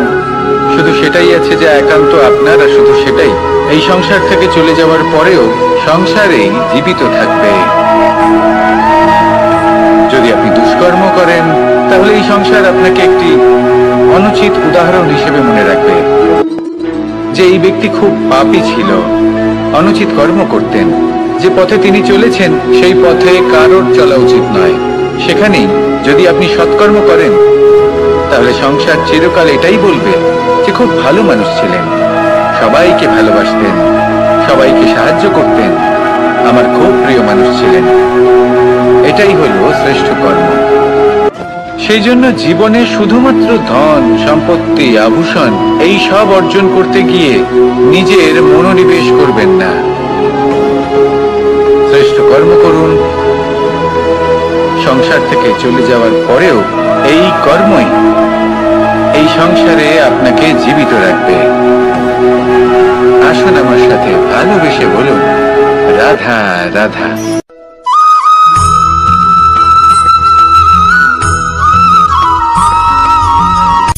সূচের শেষে একটি ছিদ্র থাকে যার দ্বারা আমরা এই সুতো পরাতে পারি, আর তারপর সূচের সাহায্যে এই সুতো দিয়ে বস্ত্র সেলাই করা যায়। কিন্তু যদি সুতোটা সোজা করে ধরা না হয় তাহলে সূচে কখনো এই সুতো পরানোই সম্ভব নয়। যদি এতে কোনো গিঁট পড়ে তখন তা কখনোই এই ছিদ্র দ্বারা প্রবেশ করা সম্ভব নয়। ঠিক এইভাবেই যদি আপনি কারোর জীবনে প্রবেশ করতে চান, কারোর অন্তরে প্রবেশ করতে চান, তাহলে আপনাকেও সহজ থাকতে হবে। এতে কোনো গিঁট থাকলে চলবে না, অর্থাৎ মনে যাতে কোনো মালিন্য না থাকে, যেন কোনো কুচিন্তা না থাকে। যদি এসব থাকে তাহলে আপনি কখনো কারোর জীবনে প্রবেশ করতে পারবেন না। আর যদি কোনোভাবে আপনি প্রবেশ করেও যান তাহলে তার মনে ঘর করতে পারবেন না। নিজেকে এই সুতোর মতন করে তুলুন, সহজ। মনে যেন কোনো কুচিন্তা না থাকে, সবার প্রতি যেন সদ্ভাবনা থাকে, শুভ চিন্তা থাকে। এমনটা করতে থাকুন। এমন একটা দিন আসবে যেদিন এই সমস্ত সংসারের ব্যক্তির মনে আপনি বাস করবেন, আর তখন এই মন প্রসন্ন হয়ে বলবে, রাধা রাধা।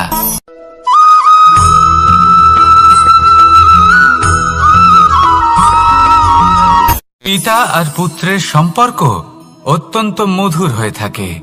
পিতা স্বপ্ন দেখেন, তাকে পূর্ণ করার সকল সম্ভাব্য চেষ্টা করেন, কিন্তু তাও অনেক সময় ওনার স্বপ্ন অপূর্ণ থেকে যায়।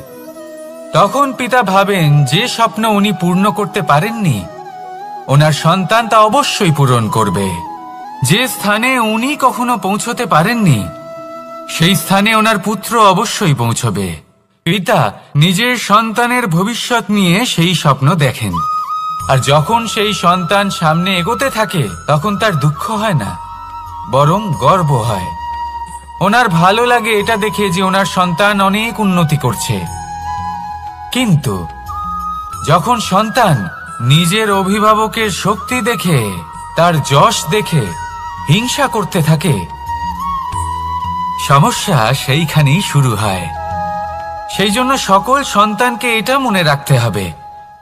দেখুন, পুত্র হবার সুবাদে, এক সন্তান হবার সুবাদে এটা হলো আপনার অধিকার যে আপনি আপনার পিতার থেকে বেশি উন্নতি করবেন। আপনার পিতাও এটাই চান, কিন্তু সুস্থভাবে এটা করুন। একটা রেখা টেনে নিন যাতে আপনি তাতে এগোতে পারেন আর আপনার পিতার তাতে গর্ববোধ হয়, আর সেই বিষয়ে দুঃখ না হয় যে আমার সন্তান আমাকেই ছোট করার চেষ্টা করছে। ইতিহাস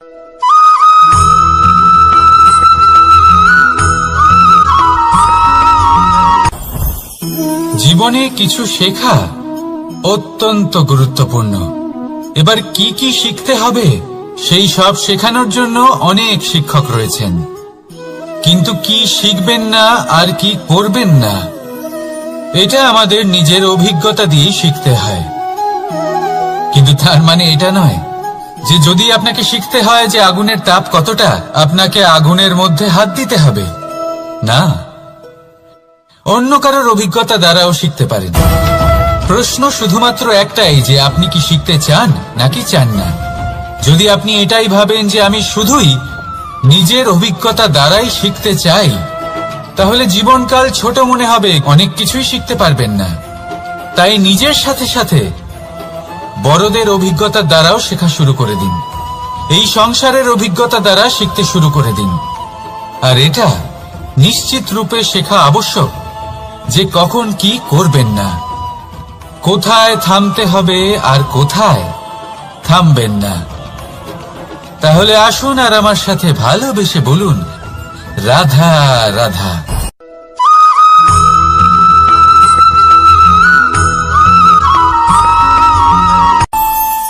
আমাদের মনে যখন কোনো প্রশ্ন ওঠে, কোনো দ্বন্দ্ব জাগে, তখন আমরা যাই আমাদের গুরুর কাছে, আমাদের আরাধ্যের কাছে গিয়ে জিজ্ঞেস করি।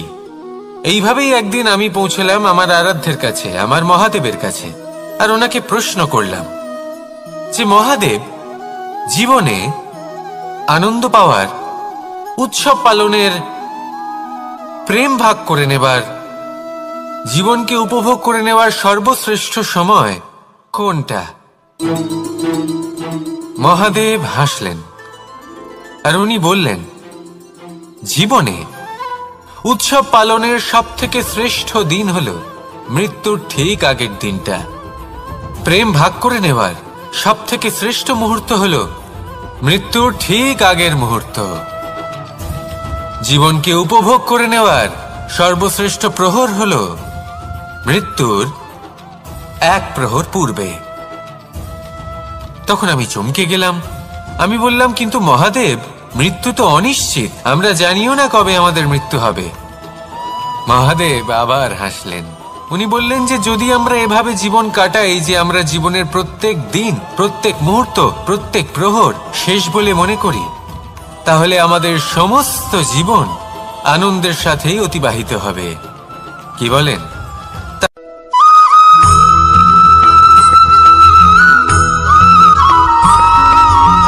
পঞ্চতত্ত্বের মধ্যে দ্বিতীয় তত্ত্ব হল ধরণী, ভূমি, যাকে আমরা ধরণী মাতা বলি। এই ধরণী ধৈর্য ধারণ করে, আর এর ওপরেই আমাদের সমগ্র সংসার নির্ভরশীল। কারণ এই ভূমি সহ্য ক্ষমতা রাখে, এর সহ্য ক্ষমতা হল অপরিসীম। সন্তান যতই আঘাত প্রদান করুক না কেন, প্রেম পূর্বক সহ্য করে, আর তার বদলে অমূল্য রত্ন প্রদান করে। সন্তান যদি হাল চালায়, তাহলে তার বদলে তাকে অন্ন প্রদান করে। এটাই হলো ধরণী। এবার এর থেকে আমরা কি শিক্ষা পেতে পারি? এটাই যে কারোর জন্য কিছু করা বা কাউকে কিছু দেওয়া মনে কোনো কামনা ছাড়াই। আর এই কথাটা বুঝে যান, যদি কারোর জন্য কামনা না রেখে বা কোনো পাওয়ার আশা না রেখে কারোর জন্য কিছু করেন বা কারোকে কিছু দেন, যদি এটা আপনি শিখতে পারেন, তবে আপনি ভালোবাসতে শিখে গেছেন। আর সেই জন্যই এই ধরিত্রীকে মাতা বলা হয়। কারণ মাতা শুধু উনি নন যিনি গর্ভে সন্তানকে ধারণ করেন, মাতা তো উনিও যিনি জীবন বাঁচতে শেখান, যিনি জীবন বাঁচার উদাহরণ প্রদান করেন। তাহলে ধরণীর থেকে এই নিঃস্বার্থ ভাব শিখুন, নিঃস্বার্থ ভালোবাসা শিখুন, আর এই ভালোবাসার সাথেই বলুন, রাধা রাধা।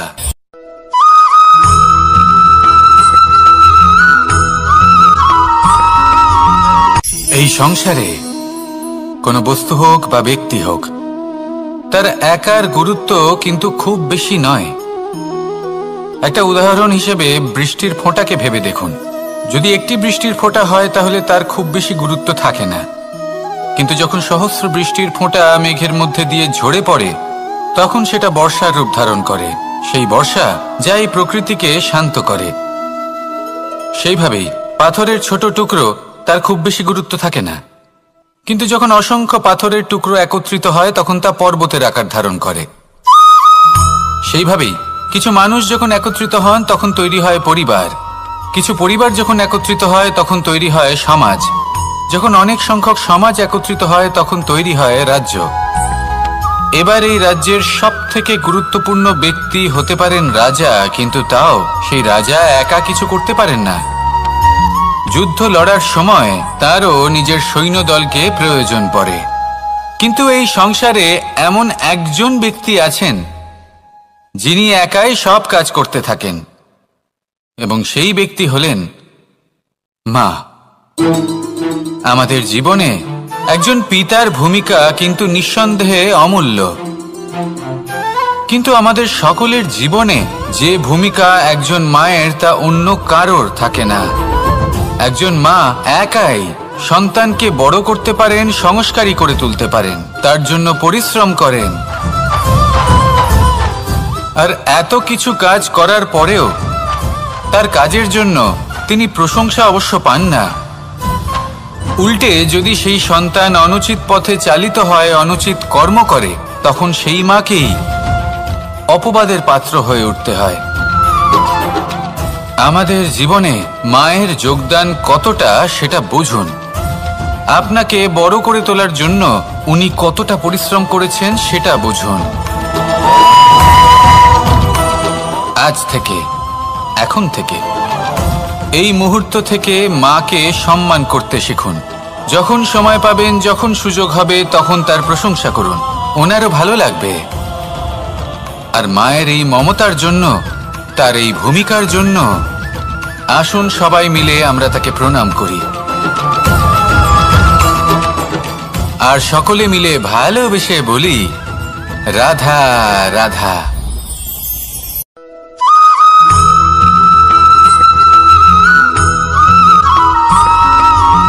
পঞ্চতত্ত্বের মধ্যে দ্বিতীয় তত্ত্ব হল ধরণী, ভূমি, যাকে আমরা ধরণী মাতা বলি। এই ধরণী ধৈর্য ধারণ করে, আর এর ওপরেই আমাদের সমগ্র সংসার নির্ভরশীল। কারণ এই ভূমি সহ্য ক্ষমতা রাখে, এর সহ্য ক্ষমতা হল অপরিসীম। সন্তান যতই আঘাত প্রদান করুক না কেন, প্রেম পূর্বক সহ্য করে, আর তার বদলে অমূল্য রত্ন প্রদান করে।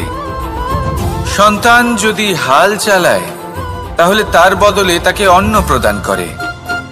এটাই হলো ধরণী। এবার এর থেকে আমরা কি শিক্ষা পেতে পারি? এটাই যে কারোর জন্য কিছু করা বা কাউকে কিছু দেওয়া মনে কোনো কামনা ছাড়াই। আর এই কথাটা বুঝে যান, যদি কারোর জন্য কামনা না রেখে বা কোনো পাওয়ার আশা না রেখে কারোর জন্য কিছু করেন বা কারোকে কিছু দেন, যদি এটা আপনি শিখতে পারেন, তবে আপনি ভালোবাসতে শিখে গেছেন। আর সেই জন্যই এই ধরিত্রীকে মাতা বলা হয়। কারণ মাতা শুধু উনি নন যিনি গর্ভে সন্তানকে ধারণ করেন, মাতা তো উনিও যিনি জীবন বাঁচতে শেখান, যিনি জীবন বাঁচার উদাহরণ প্রদান করেন।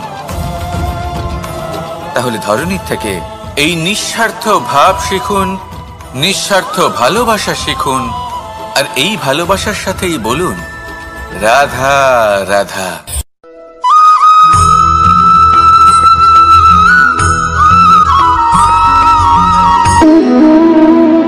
সম্পর্ক হলো আমাদের জীবনের একটি আধার। কিছু সম্পর্ক এমন যা আমরা জন্মসূত্রে লাভ করি, যেমন পরিবার, মা, বাবা। কিছু সম্পর্ক আছে যা আমরা জীবনে অর্জন করে থাকি, তা সে প্রেমের হোক, স্নেহের হোক বা বন্ধুত্বের। এই সকল সম্পর্ক লাভ করার বা গড়ে তোলার 5টি ধাপ রয়েছে। প্রথম ধাপ, কোনো ব্যক্তির সাথে আলাপ হওয়া, তার সাথে কথা বলা বা তাকে দেখা। দ্বিতীয় ধাপ, সে ব্যক্তিকে আমাদের ভালো লাগা। তৃতীয় ধাপ, আমাদের এটা চাইতে শুরু করা যে জীবনে এই ব্যক্তি যেন আমাদের বন্ধু হন, আমাদের জীবনে থাকেন, বা আমাদের কাউকে ভালোবেসে ফেলা। আর এটা আমাদের ভাবা বা চাওয়া যে সেই ব্যক্তি যেন আজীবন আমার সাথে থাকেন, আমার জীবনে আমার সাথী হয়ে। চতুর্থ ধাপ, লাভ করা। এবার এই ধাপটি অনেক মানুষের পক্ষেই খুবই সরল হয়, বড়ই সরল ভাবে নিজেদের সঙ্গীকে লাভ করে থাকেন। কিছু মানুষের জন্য এই ধাপ অত্যন্ত কঠিন হয়ে থাকে। অনেক প্রতিকূল পরিস্থিতির উপর জয়লাভ করে তারা সঙ্গীকে লাভ করেন, কিন্তু লাভ অবশ্যই করেন। এরপরে আসে পঞ্চম ও অন্তিম এবং সব থেকে গুরুত্বপূর্ণ ধাপ, সেটা হলো সেই সম্পর্ক পালন করা। এটা হলো এমন এক বিষয় যা প্রত্যেক মানুষের শেখা উচিত। যদি ব্যক্তি নিজের জীবনে সম্পর্ক রক্ষা করতে শিখে যান, তবে প্রত্যেক সম্পর্ক তার জীবনকে স্বর্গ করে তুলবে। আসুন আর আমার সাথে ভালোবেসে বলুন, রাধা রাধা।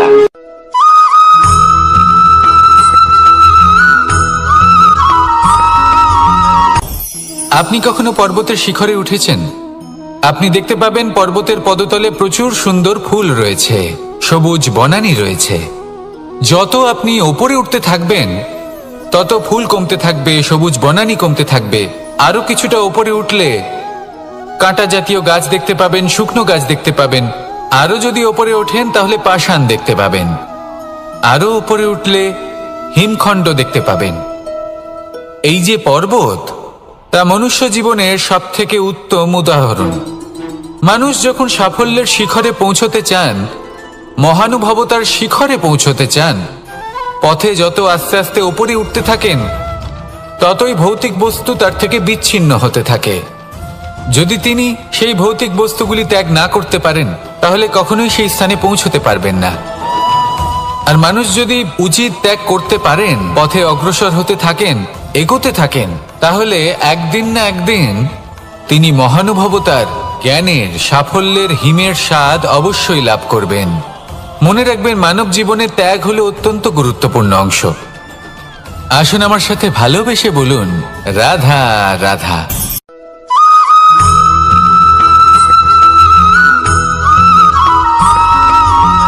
মানুষের মানসিকতা এমন হয় যে সে যতটা করে আশা করে যে তার থেকে অনেক বেশি তার বদলে সে পাবে। দেখুন, সবকিছুই আপনার ভাবনা চিন্তার উপর নির্ভর করছে। আপনি যদি ফলের বিষয়ে ভেবে কর্ম করতে থাকেন, তাহলে সেটা অনুচিত। জীবনের আসল আনন্দ হলো নিজের কর্ম করতে থাকা, ফলের চিন্তা করা উচিত নয়। যদি আপনি এরকম ভাবেন যে আমি এতটা করছি, আমার এতটা পাওয়া উচিত, সেই ভাবনা অনুচিত। যদি আপনি সেবার মানসিকতা নিয়ে কর্ম করতে থাকেন, কর্মচক্রে প্রবাহিত হন, যদি আপনি এমন ভাবনা রাখেন যে আমি এতটা পাচ্ছি, তাই এর থেকে অনেক বেশি আমি কর্ম করব, তাহলে নিশ্চিত রূপে আপনি যতটা করছেন তার থেকে অনেক বেশি আপনি পাবেন। আপনার আশার থেকে অনেক বেশি আপনি পাবেন।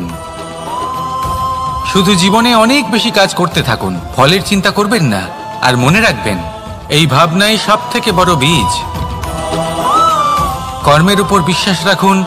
জীবনে যা যা আপনি চান সবই সুখময় হবে। আসুন আর আমার সাথে ভালোবেসে বলুন, রাধা রাধা।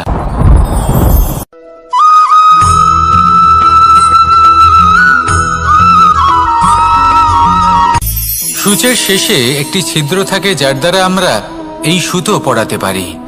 আর তারপর সূচের সাহায্যে এই সুতো দিয়ে বস্ত্র সেলাই করা যায়। কিন্তু যদি সুতোটা সোজা করে ধরা না হয়, তাহলে সূচে কখনো এই সুতো পরানোই সম্ভব নয়। যদি এতে কোনো গিঁট পড়ে, তখন তা কখনোই এই ছিদ্র দ্বারা প্রবেশ করা সম্ভব নয়। ঠিক এইভাবেই যদি আপনি কারোর জীবনে প্রবেশ করতে চান, কারোর অন্তরে প্রবেশ করতে চান, তাহলে আপনাকেও সহজ থাকতে হবে।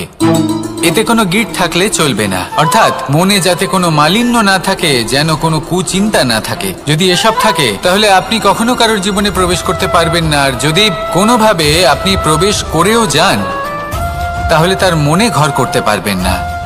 নিজেকে এই সুতোর মতন করে তুলুন, সহজ। মনে যেন কোনো কুচিন্তা না থাকে, সবার প্রতি যেন সদ্ভাবনা থাকে, শুভ চিন্তা থাকে। এমনটা করতে থাকুন। এমন একটা দিন আসবে যেদিন এই সমস্ত সংসারের ব্যক্তির মনে আপনি বাস করবেন। আর তখন এই মন প্রসন্ন হয়ে বলবে, রাধা রাধা।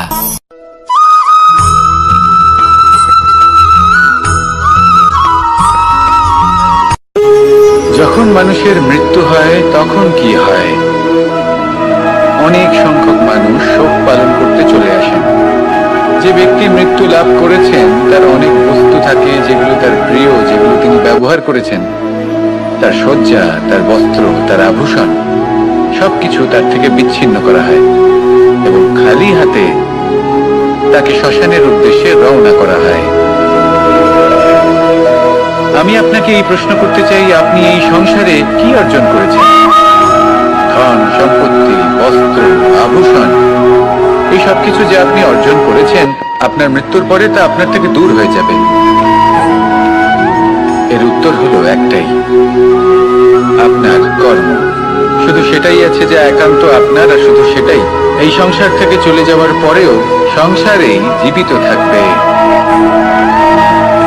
যদি আপনি দুষ্কর্ম করেন, তাহলে এই সংসার আপনাকে একটি অনুচিত উদাহরণ হিসেবে মনে রাখবে যে এই ব্যক্তি খুব পাপী ছিল, অনুচিত কর্ম করতেন। যে পথে তিনি চলেছেন সেই পথে কারোর চলা উচিত নয়। সেখানেই যদি আপনি সৎকর্ম করেন, তাহলে সংসার চিরকাল এটাই বলবে যে খুব ভালো মানুষ ছিলেন, সবাইকে ভালোবাসতেন, সবাইকে সাহায্য করতেন, আমার খুব প্রিয় মানুষ ছিলেন।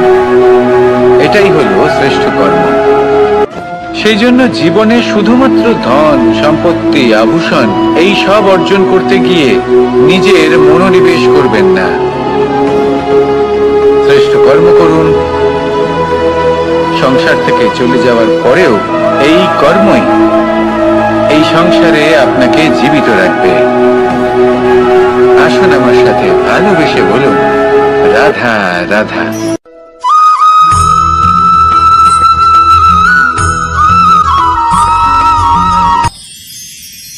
মানুষ তার জীবনে দুই ধরনের পরিস্থিতিকে খুব ভয় পায়। এক, কোনো কারণবশত কারোর সামনে নত হওয়া। দুই, কোনো কারণে নিজের চরিত্র থেকে, নিজের মূল্যবোধ থেকে বিচ্যুত হওয়া। এবার কেন হয় এরকম যে কথায় কথায় কারোর সামনে নত হতে হয়? কেন বারংবার নিজের চরিত্র থেকে চ্যুত হতে হয়? এরকম কেন হয়? এটা তখনই হয় যখন আমাদের শিক্ষা এবং মূল্যবোধের অভাব থাকে। যদি মানুষের মধ্যে প্রকৃত শিক্ষা থাকে, তাহলে এই সংসারে কোনো সময় এবং কারোর সামনেই নত হওয়ার কোনো প্রয়োজন নেই। যদি মানুষের মধ্যে মূল্যবোধ থাকে, তাহলে তাকে নিজের মূল্যবোধ বা চরিত্র থেকে বিচ্যুত হতে হয় না, তা সে যাই হয়ে যাক না কেন। কোনো বালককে যদি জন্ম থেকেই সুশিক্ষার অধিকারী করা হয়, শিক্ষিত করা হয়, মূল্যবোধের অধিকারী করা হয়, তবে সে এই সংসারে এমন কর্ম করবে যাতে সে নিজেকে, নিজের পরিবারকে, সমগ্র সমাজকে গর্বিত করতে পারে। শিক্ষা লাভ করুন, মূল্যবোধ লাভ করুন এবং আমার সাথে ভালোবেসে বলুন, রাধা রাধা।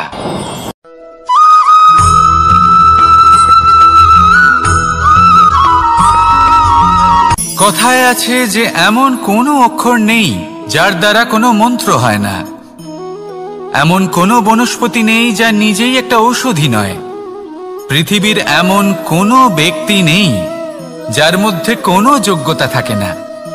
শুধু প্রয়োজন হলো যে ব্যক্তিকে আমরা খুঁজে চলেছি তাকে সঠিকভাবে চিনে নেওয়া।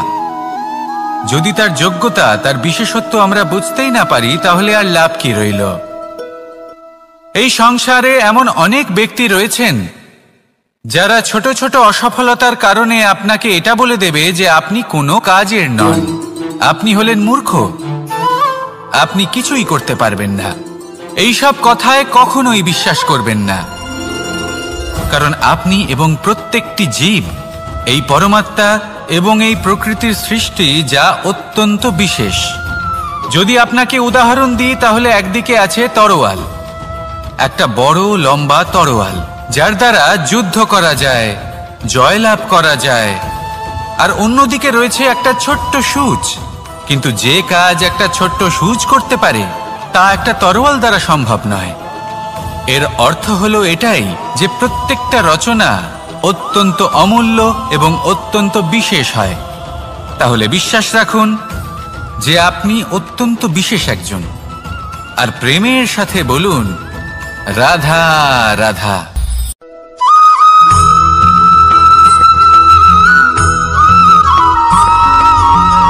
এই সংসারে কোনো বস্তু হোক বা ব্যক্তি হোক, তার একার গুরুত্ব কিন্তু খুব বেশি নয়। একটা উদাহরণ হিসেবে বৃষ্টির ফোঁটাকে ভেবে দেখুন। যদি একটি বৃষ্টির ফোঁটা হয় তাহলে তার খুব বেশি গুরুত্ব থাকে না, কিন্তু যখন সহস্র বৃষ্টির ফোঁটা মেঘের মধ্যে দিয়ে ঝরে পড়ে তখন সেটা বর্ষার রূপ ধারণ করে। সেই বর্ষা যা এই প্রকৃতিকে শান্ত করে। সেইভাবেই পাথরের ছোট টুকরো তার খুব বেশি গুরুত্ব থাকে না, কিন্তু যখন অসংখ্য পাথরের টুকরো একত্রিত হয় তখন তা পর্বতের আকার ধারণ করে। সেইভাবেই কিছু মানুষ যখন একত্রিত হন তখন তৈরি হয় পরিবার, কিছু পরিবার যখন একত্রিত হয় তখন তৈরি হয় সমাজ, যখন অনেক সংখ্যক সমাজ একত্রিত হয় তখন তৈরি হয় রাজ্য।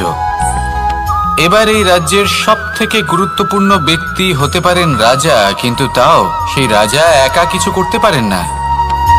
যুদ্ধ লড়ার সময় তারও নিজের সৈন্যদলকে প্রয়োজন পড়ে।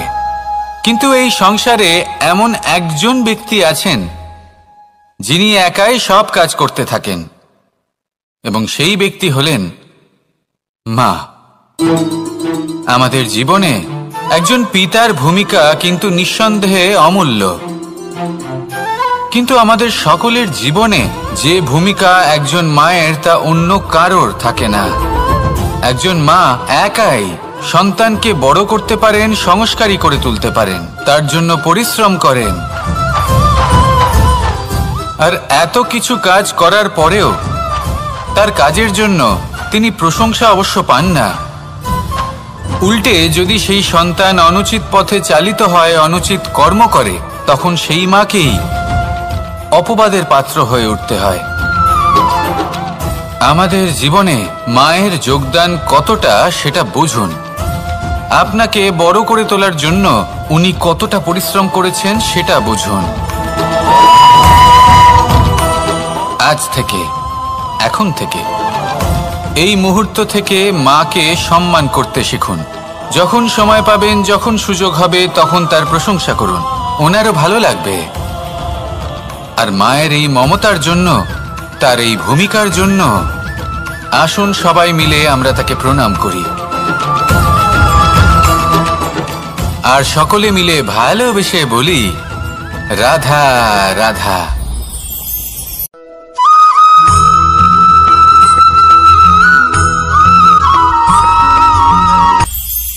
এটা হলো ধান গাছ। এর থেকে যে চাল উৎপন্ন হয় তা মানুষ গ্রহণ করেন। আর এটা কি? এ হলো জংলি ঘাস।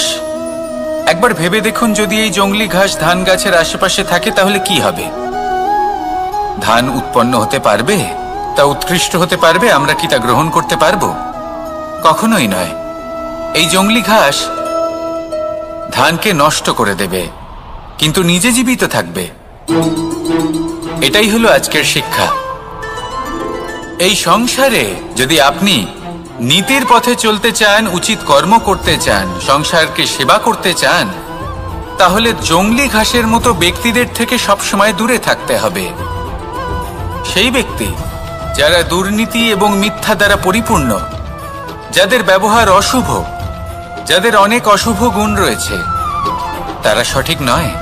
সেই সকল ব্যক্তি যাদের চরিত্র অত্যন্ত দুষ্ট হয়, তারা হয় শুভ চরিত্রের ব্যক্তিকে একদম নষ্ট করে দেয়, নয় নিজের মতো বানিয়ে তোলে। তাই যদি আপনি নীতির পথে চলতে চান, এই সংসারের জন্য শুভ কর্ম করতে চান, তাহলে সেই সঙ্গ লাভ করুন যে সঙ্গ জ্ঞানে পরিপূর্ণ, যাদের মধ্যে অনেক গুণ আছে, যাদের থেকে প্রতিদিন কিছু শিখতে পারবেন। এমন ব্যক্তির সাথে জীবন অতিবাহিত করুন। দুরাচারীদের থেকে দূরে থাকুন। তবেই এই মন প্রসন্ন হয়ে বলবে রাধা রাধা।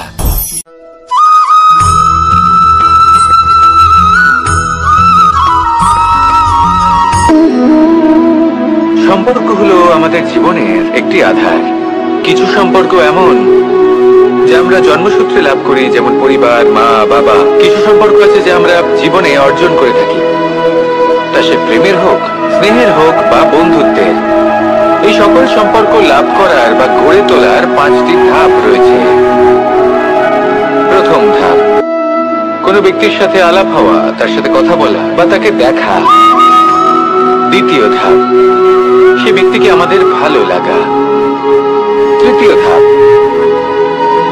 আমাদের এটা চাইতে শুরু করা যে জীবনে এই ব্যক্তি যেন আমাদের বন্ধু হন। আমাদের জীবনে থাকেন, বা আমাদের কাউকে ভালোবেসে ফেলা, আর এটা আমাদের ভাবা বা চাওয়া যে সেই ব্যক্তি যেন আজীবন আমার সাথে থাকেন, আমার জীবনে আমার সাথী হয়ে। চতুর্থ ধাপ, লাভ করা। এবার এই ধাপটি অনেক মানুষের পক্ষে খুবই সরল হয়, বড়ই সরল ভাবে নিজেদের সঙ্গীকে লাভ করে থাকেন। কিছু মানুষের জন্য এই ধাপ অত্যন্ত কঠিন হয়ে থাকে। অনেক প্রতিকূল পরিস্থিতির উপর জয়লাভ করে তারা সঙ্গীকে লাভ করেন, কিন্তু লাভ অবশ্যই করেন। এরপরে আসে পঞ্চম, অন্তিম এবং সব থেকে গুরুত্বপূর্ণ ধাপ। সেটা হলো সেই সম্পর্ক পালন করা। এটা হলো এমন এক বিষয় যা প্রত্যেক মানুষের শেখা উচিত। যদি ব্যক্তি নিজের জীবনে সম্পর্ক রক্ষা করতে শিখে যান, তবে প্রত্যেক সম্পর্ক তার জীবনকে স্বর্গ করে তুলবে।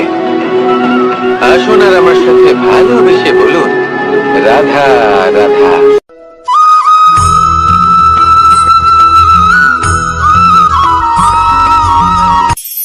কখনো কোনো বাগানের কোনো বৃক্ষকে দেখেছেন যেখানে সুগন্ধি ফুল থাকে, রসালো ফল থাকে? তখন মন প্রফুল্ল হয়ে ওঠে, মন থেকে সেই বৃক্ষের প্রতি ভালোবাসা জন্মায়।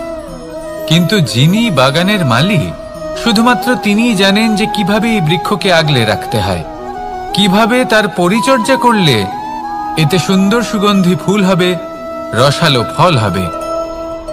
কখনো কখনো প্রয়োজনের থেকে বেশি রোদ পেলে এই বৃক্ষগুলি শুকিয়ে যায়, প্রয়োজনের থেকে কম রোদ পেলেও এই বৃক্ষ কিন্তু শুকিয়ে যায়। প্রয়োজনের থেকে কম জল যদি পায়, এই বৃক্ষ শুকিয়ে যেতে পারে।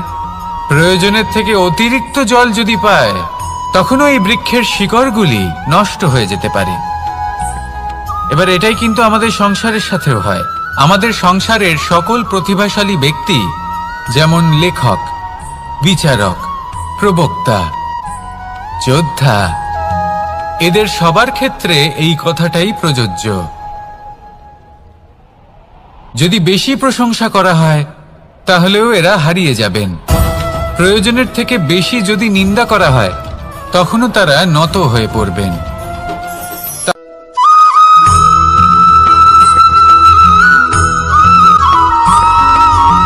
পঞ্চতত্ত্বের মধ্যে দ্বিতীয় তত্ত্ব হল ধরণী, ভূমি, যাকে আমরা ধরণী মাতা বলি।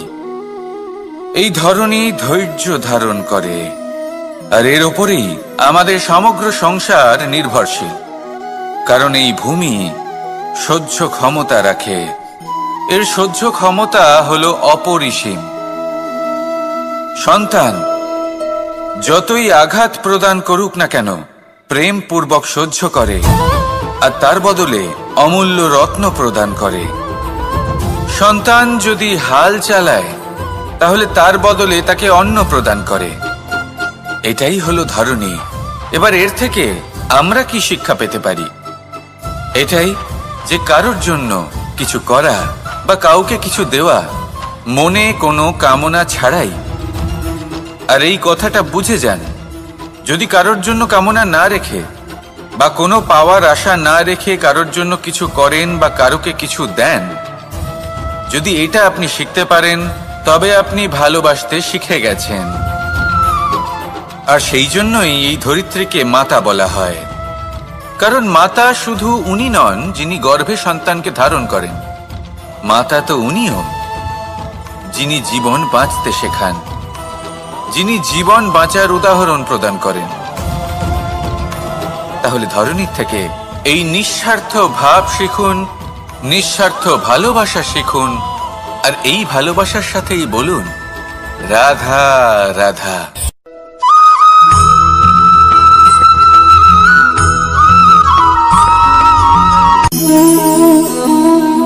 নিয়তি। রাধা আমাকে বলে, কৃষ্ণ, যদি তুমি জানো যে নিয়তিতে কি আছে, তাহলে তাকে বদলে দাও না কেন? মহাদেব আমাকে বলেন যে শ্রীকৃষ্ণ, যদি আপনি এটা জানেন যে সাম্বের নিয়তি এটাই, তাহলে আপনি তাকে বদলানোর চেষ্টা কেন করেন? কেন? কারণ আমি একজন পিতা, আর পিতার কর্তব্য এটাই, তিনি যেন সম্ভাব্য সব চেষ্টা করেন নিজের সন্তানের মঙ্গলের জন্য। নিয়তি আমি জানি, কিন্তু এটাও আমি জানি যে কর্মের থেকে বড় আর কোনো নিয়তি হতে পারে না। অভিজ্ঞতাও রয়েছে যে কর্মের হাতে নিয়তির এই চক্র বদলে যেতে পারে। তাই জীবনে যদি আপনার কখনো এমন মনে হয় যে এটা তো অসম্ভব, তখনও চেষ্টা করা কখনোই ছাড়বেন না। কে বলতে পারে আপনারই কর্মের কোনো এক বীজ হয়তো নিয়তির চাকায় আটকে গেল আর নিয়তিকে নিজের পথ পাল্টাতে হলো, ঠিক কি না? সেই জন্য নিয়তিকে ভাগ্য মেনে নিয়ে চুপ করে বসে থাকবেন না।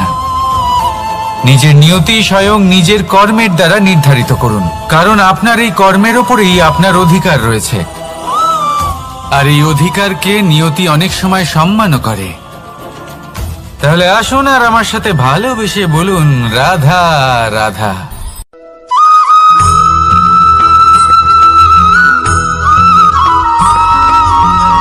মানুষ ভাবেন যে ধন অর্জন করা হলো অত্যন্ত গুরুত্বপূর্ণ। তিনি আজীবন ধন অর্জন করতে থাকেন, ধন অর্জন করার চেষ্টা করতে থাকেন। সে যাই হয়ে যাক না কেন, পরিশ্রম করতে থাকেন। স্বাস্থ্যের দিকে নজর দেন না, না উচিত সময় খাবার খান, না উচিত সময় ঘুমোতে যান, না পর্যাপ্ত সময় পর্যন্ত ঘুমন, কিছুই না। ধন অর্জন করতেই থাকেন, করতেই থাকেন। আর কিছু সময় পরে যখন তিনি অসংখ্য ধন লাভ করে ফেলেন, তখন তার সাথে ওনার শরীরে অনেক রোগ বাসা বাঁধে। এইসব রোগের উপচার করতে করতে সেই সমস্ত ধন যা উনি অর্জন করেছেন তা তিনি ব্যয় করে ফেলেন। শেষ পর্যন্ত কি হয়? আমরা যেভাবে এসেছি ঠিক সেইভাবেই ফিরে যাই, ধন এখানেই থেকে যায়। দেখুন, একটা অত্যন্ত গুরুত্বপূর্ণ কথা রয়েছে যে আপনার বোঝা উচিত। এই যে ধন, তার ব্যবহার করুন জীবনকে আরো ভালো করে তোলার জন্য। ধনের সদ্ব্যবহার করা উচিত, এমন যেন না হয় এই ধন আপনাকে ভোগ করে ফেলে। এই জীবনকে নিশ্চিত রূপে আরো শ্রেষ্ঠ করে তুলুন। কিন্তু এই ধন অর্জন করার এই প্রক্রিয়াতে নিজের সারা জীবনকে নষ্ট করে ফেলবেন না। এই জীবন উপভোগ করতে শিখুন আর আমার সাথে ভালোবেসে বলুন, রাধা রাধা।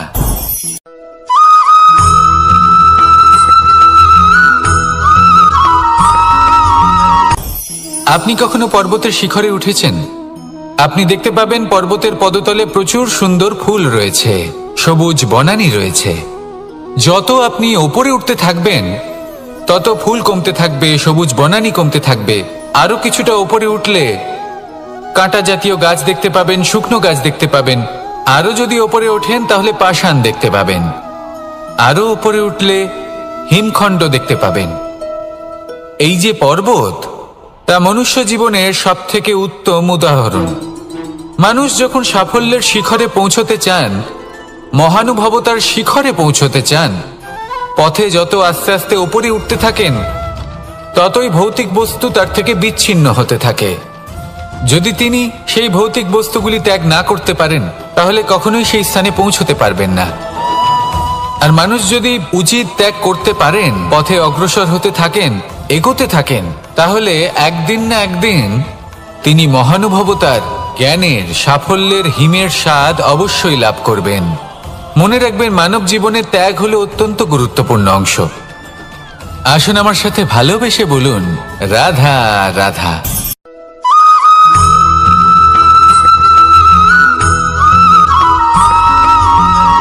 কেউ বলে জীবন খুব ক্ষণস্থায়ী, কেউ বলে জীবন হলো একটা সুন্দর স্বপ্নের মতো, আবার কেউ বলবে জীবন হলো এক কঠোর সত্য।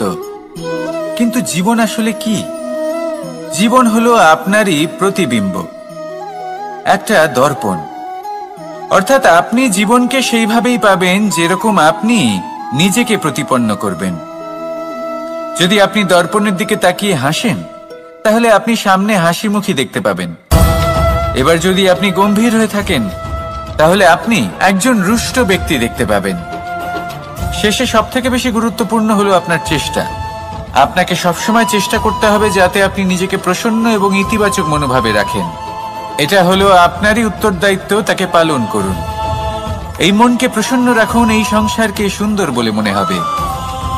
আর এই মন প্রসন্ন হয়ে বলবে, রাধা রাধা।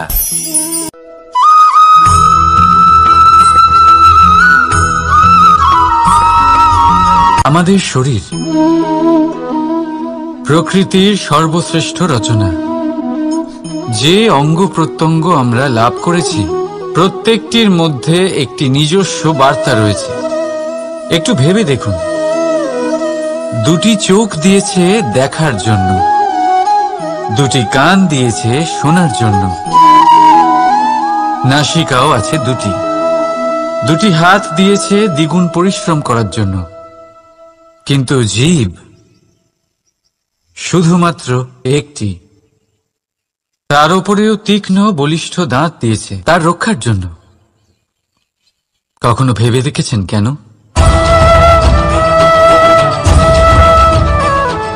কারণ শব্দ আর শব্দের প্রয়োগ মানুষের সবচেয়ে বড় অস্ত্র, যার প্রয়োগ যত ভেবেচিন্তে করা যায়, মানুষ তার জীবনে ততটাই উপরে উঠতে পারে। তাহলে মনে রাখুন, দেখুন, শুনুন আর বুঝুন বেশি, বলুন কম।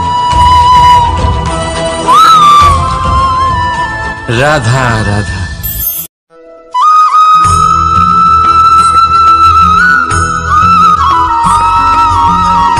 জীবন কিসের উপর নির্ভরশীল? ধনের ওপর? বৈভবের অনুভব যদি আপনি করতে চান, তাহলে তা পাবেন শুধু একতার দ্বারা, সংগঠনের দ্বারা। যদি আপনাকে উদাহরণ দিই, নিজের এই হাতটাকে দেখুন, 5টা আঙুল রয়েছে। কোনো একটা বস্তুকে নিজের একটা আঙুল দ্বারা তুলে ধরার চেষ্টা করে দেখুন, বড়ই কষ্ট হবে। তখন আপনি বুঝতে পারবেন, যখন এই 5টি আঙুল একত্রিত হয়, তখন কোনো কাজ কতটা সহজ হতে পারে। এটাই হলো শক্তি একতার। সব থেকে ভালো উদাহরণ যদি আপনাকে দিই, তাহলে বাঁশি। এই বাঁশি থেকে অত্যন্ত মধুর সুর নির্গত হয়, যা সবার মন প্রসন্ন করে দেয়। এই কথা সত্যি। কিন্তু এই বাঁশি আমি একটা বা দুটো আঙুল দিয়ে বাজাতে পারবো না। আমাকে প্রত্যেকটা আঙুল ব্যবহার করতেই হবে, তবেই এর থেকে মধুর সুর নির্গত হবে, যা সকলকে প্রসন্ন করবে। ঠিক কিনা? ঠিক এইভাবেই যদি আপনি চান যে আপনার জীবনরূপী বাঁশি থেকেও মধুর সুর নির্গত হোক বা সবার মনকে প্রসন্ন করে তুলুক, তাহলে আপনাকেও জীবনে একতা নিয়ে আসতেই হবে। আপনি একাও কর্ম করতে পারেন, পথ চলতেও পারেন, সামনেও এগোতে পারেন, সাফল্যও লাভ করতে পারেন। কিন্তু যখন সকলে একসাথে এগোবেন, সেই পথে চলবেন, সেই কর্মই করবেন, তখন লক্ষ্যে অবশ্যই পৌঁছবেন, সাফল্য অবশ্যই লাভ করবেন। কিন্তু সেই সাফল্য এবং তার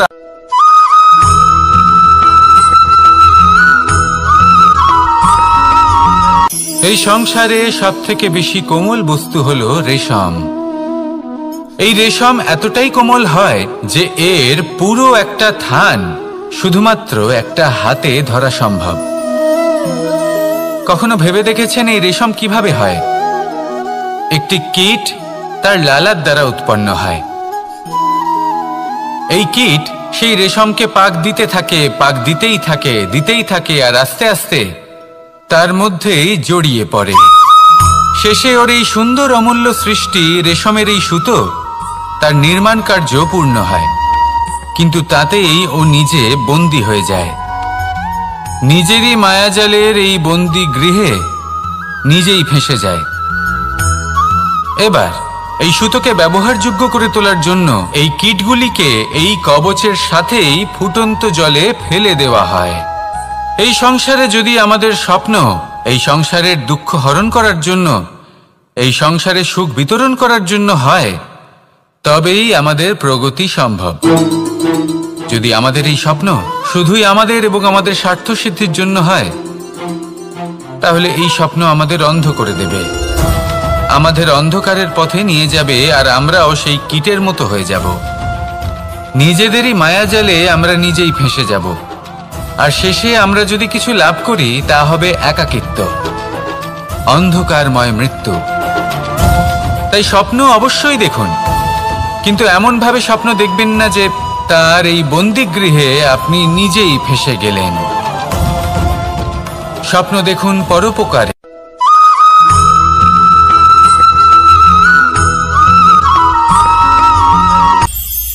এটা হলো ধান গাছ। এর থেকে যে চাল উৎপন্ন হয় তা মানুষ গ্রহণ করেন। আর এটা কি? এ হলো জংলি ঘাস। একবার ভেবে দেখুন, যদি এই জংলি ঘাস ধান গাছের আশেপাশে থাকে তাহলে কি হবে? ধান উৎপন্ন হতে পারবে? তা উৎকৃষ্ট হতে পারবে? আমরা কি তা গ্রহণ করতে পারবো? কখনোই নয়। এই জংলি ঘাস ধানকে নষ্ট করে দেবে, কিন্তু নিজে জীবিত থাকবে। এটাই হলো আজকের শিক্ষা। এই সংসারে যদি আপনি নীতির পথে চলতে চান, উচিত কর্ম করতে চান, সংসারকে সেবা করতে চান, তাহলে জংলি ঘাসের মতো ব্যক্তিদের থেকে সবসময় দূরে থাকতে হবে। সেই ব্যক্তি যারা দুর্নীতি এবং মিথ্যা দ্বারা পরিপূর্ণ, যাদের ব্যবহার অশুভ, যাদের অনেক অশুভ গুণ রয়েছে, তারা সঠিক নয়। সেই সকল ব্যক্তি যাদের চরিত্র অত্যন্ত দুষ্ট হয়, তারা হয় শুভ চরিত্রের ব্যক্তিকে একদম নষ্ট করে দেয়, নয় নিজের মতো বানিয়ে তোলে। তাই যদি আপনি নীতির পথে চলতে চান, এই সংসারের জন্য শুভ কর্ম করতে চান, তাহলে সেই সঙ্গ লাভ করুন যে সঙ্গ জ্ঞানে পরিপূর্ণ, যাদের মধ্যে অনেক গুণ আছে, যাদের থেকে প্রতিদিন কিছু শিখতে পারবেন। এমন ব্যক্তির সাথে জীবন অতিবাহিত করুন। দুরাচারীদের থেকে দূরে থাকুন। তবেই এই মন প্রসন্ন হয়ে বলবে, রাধা রাধা।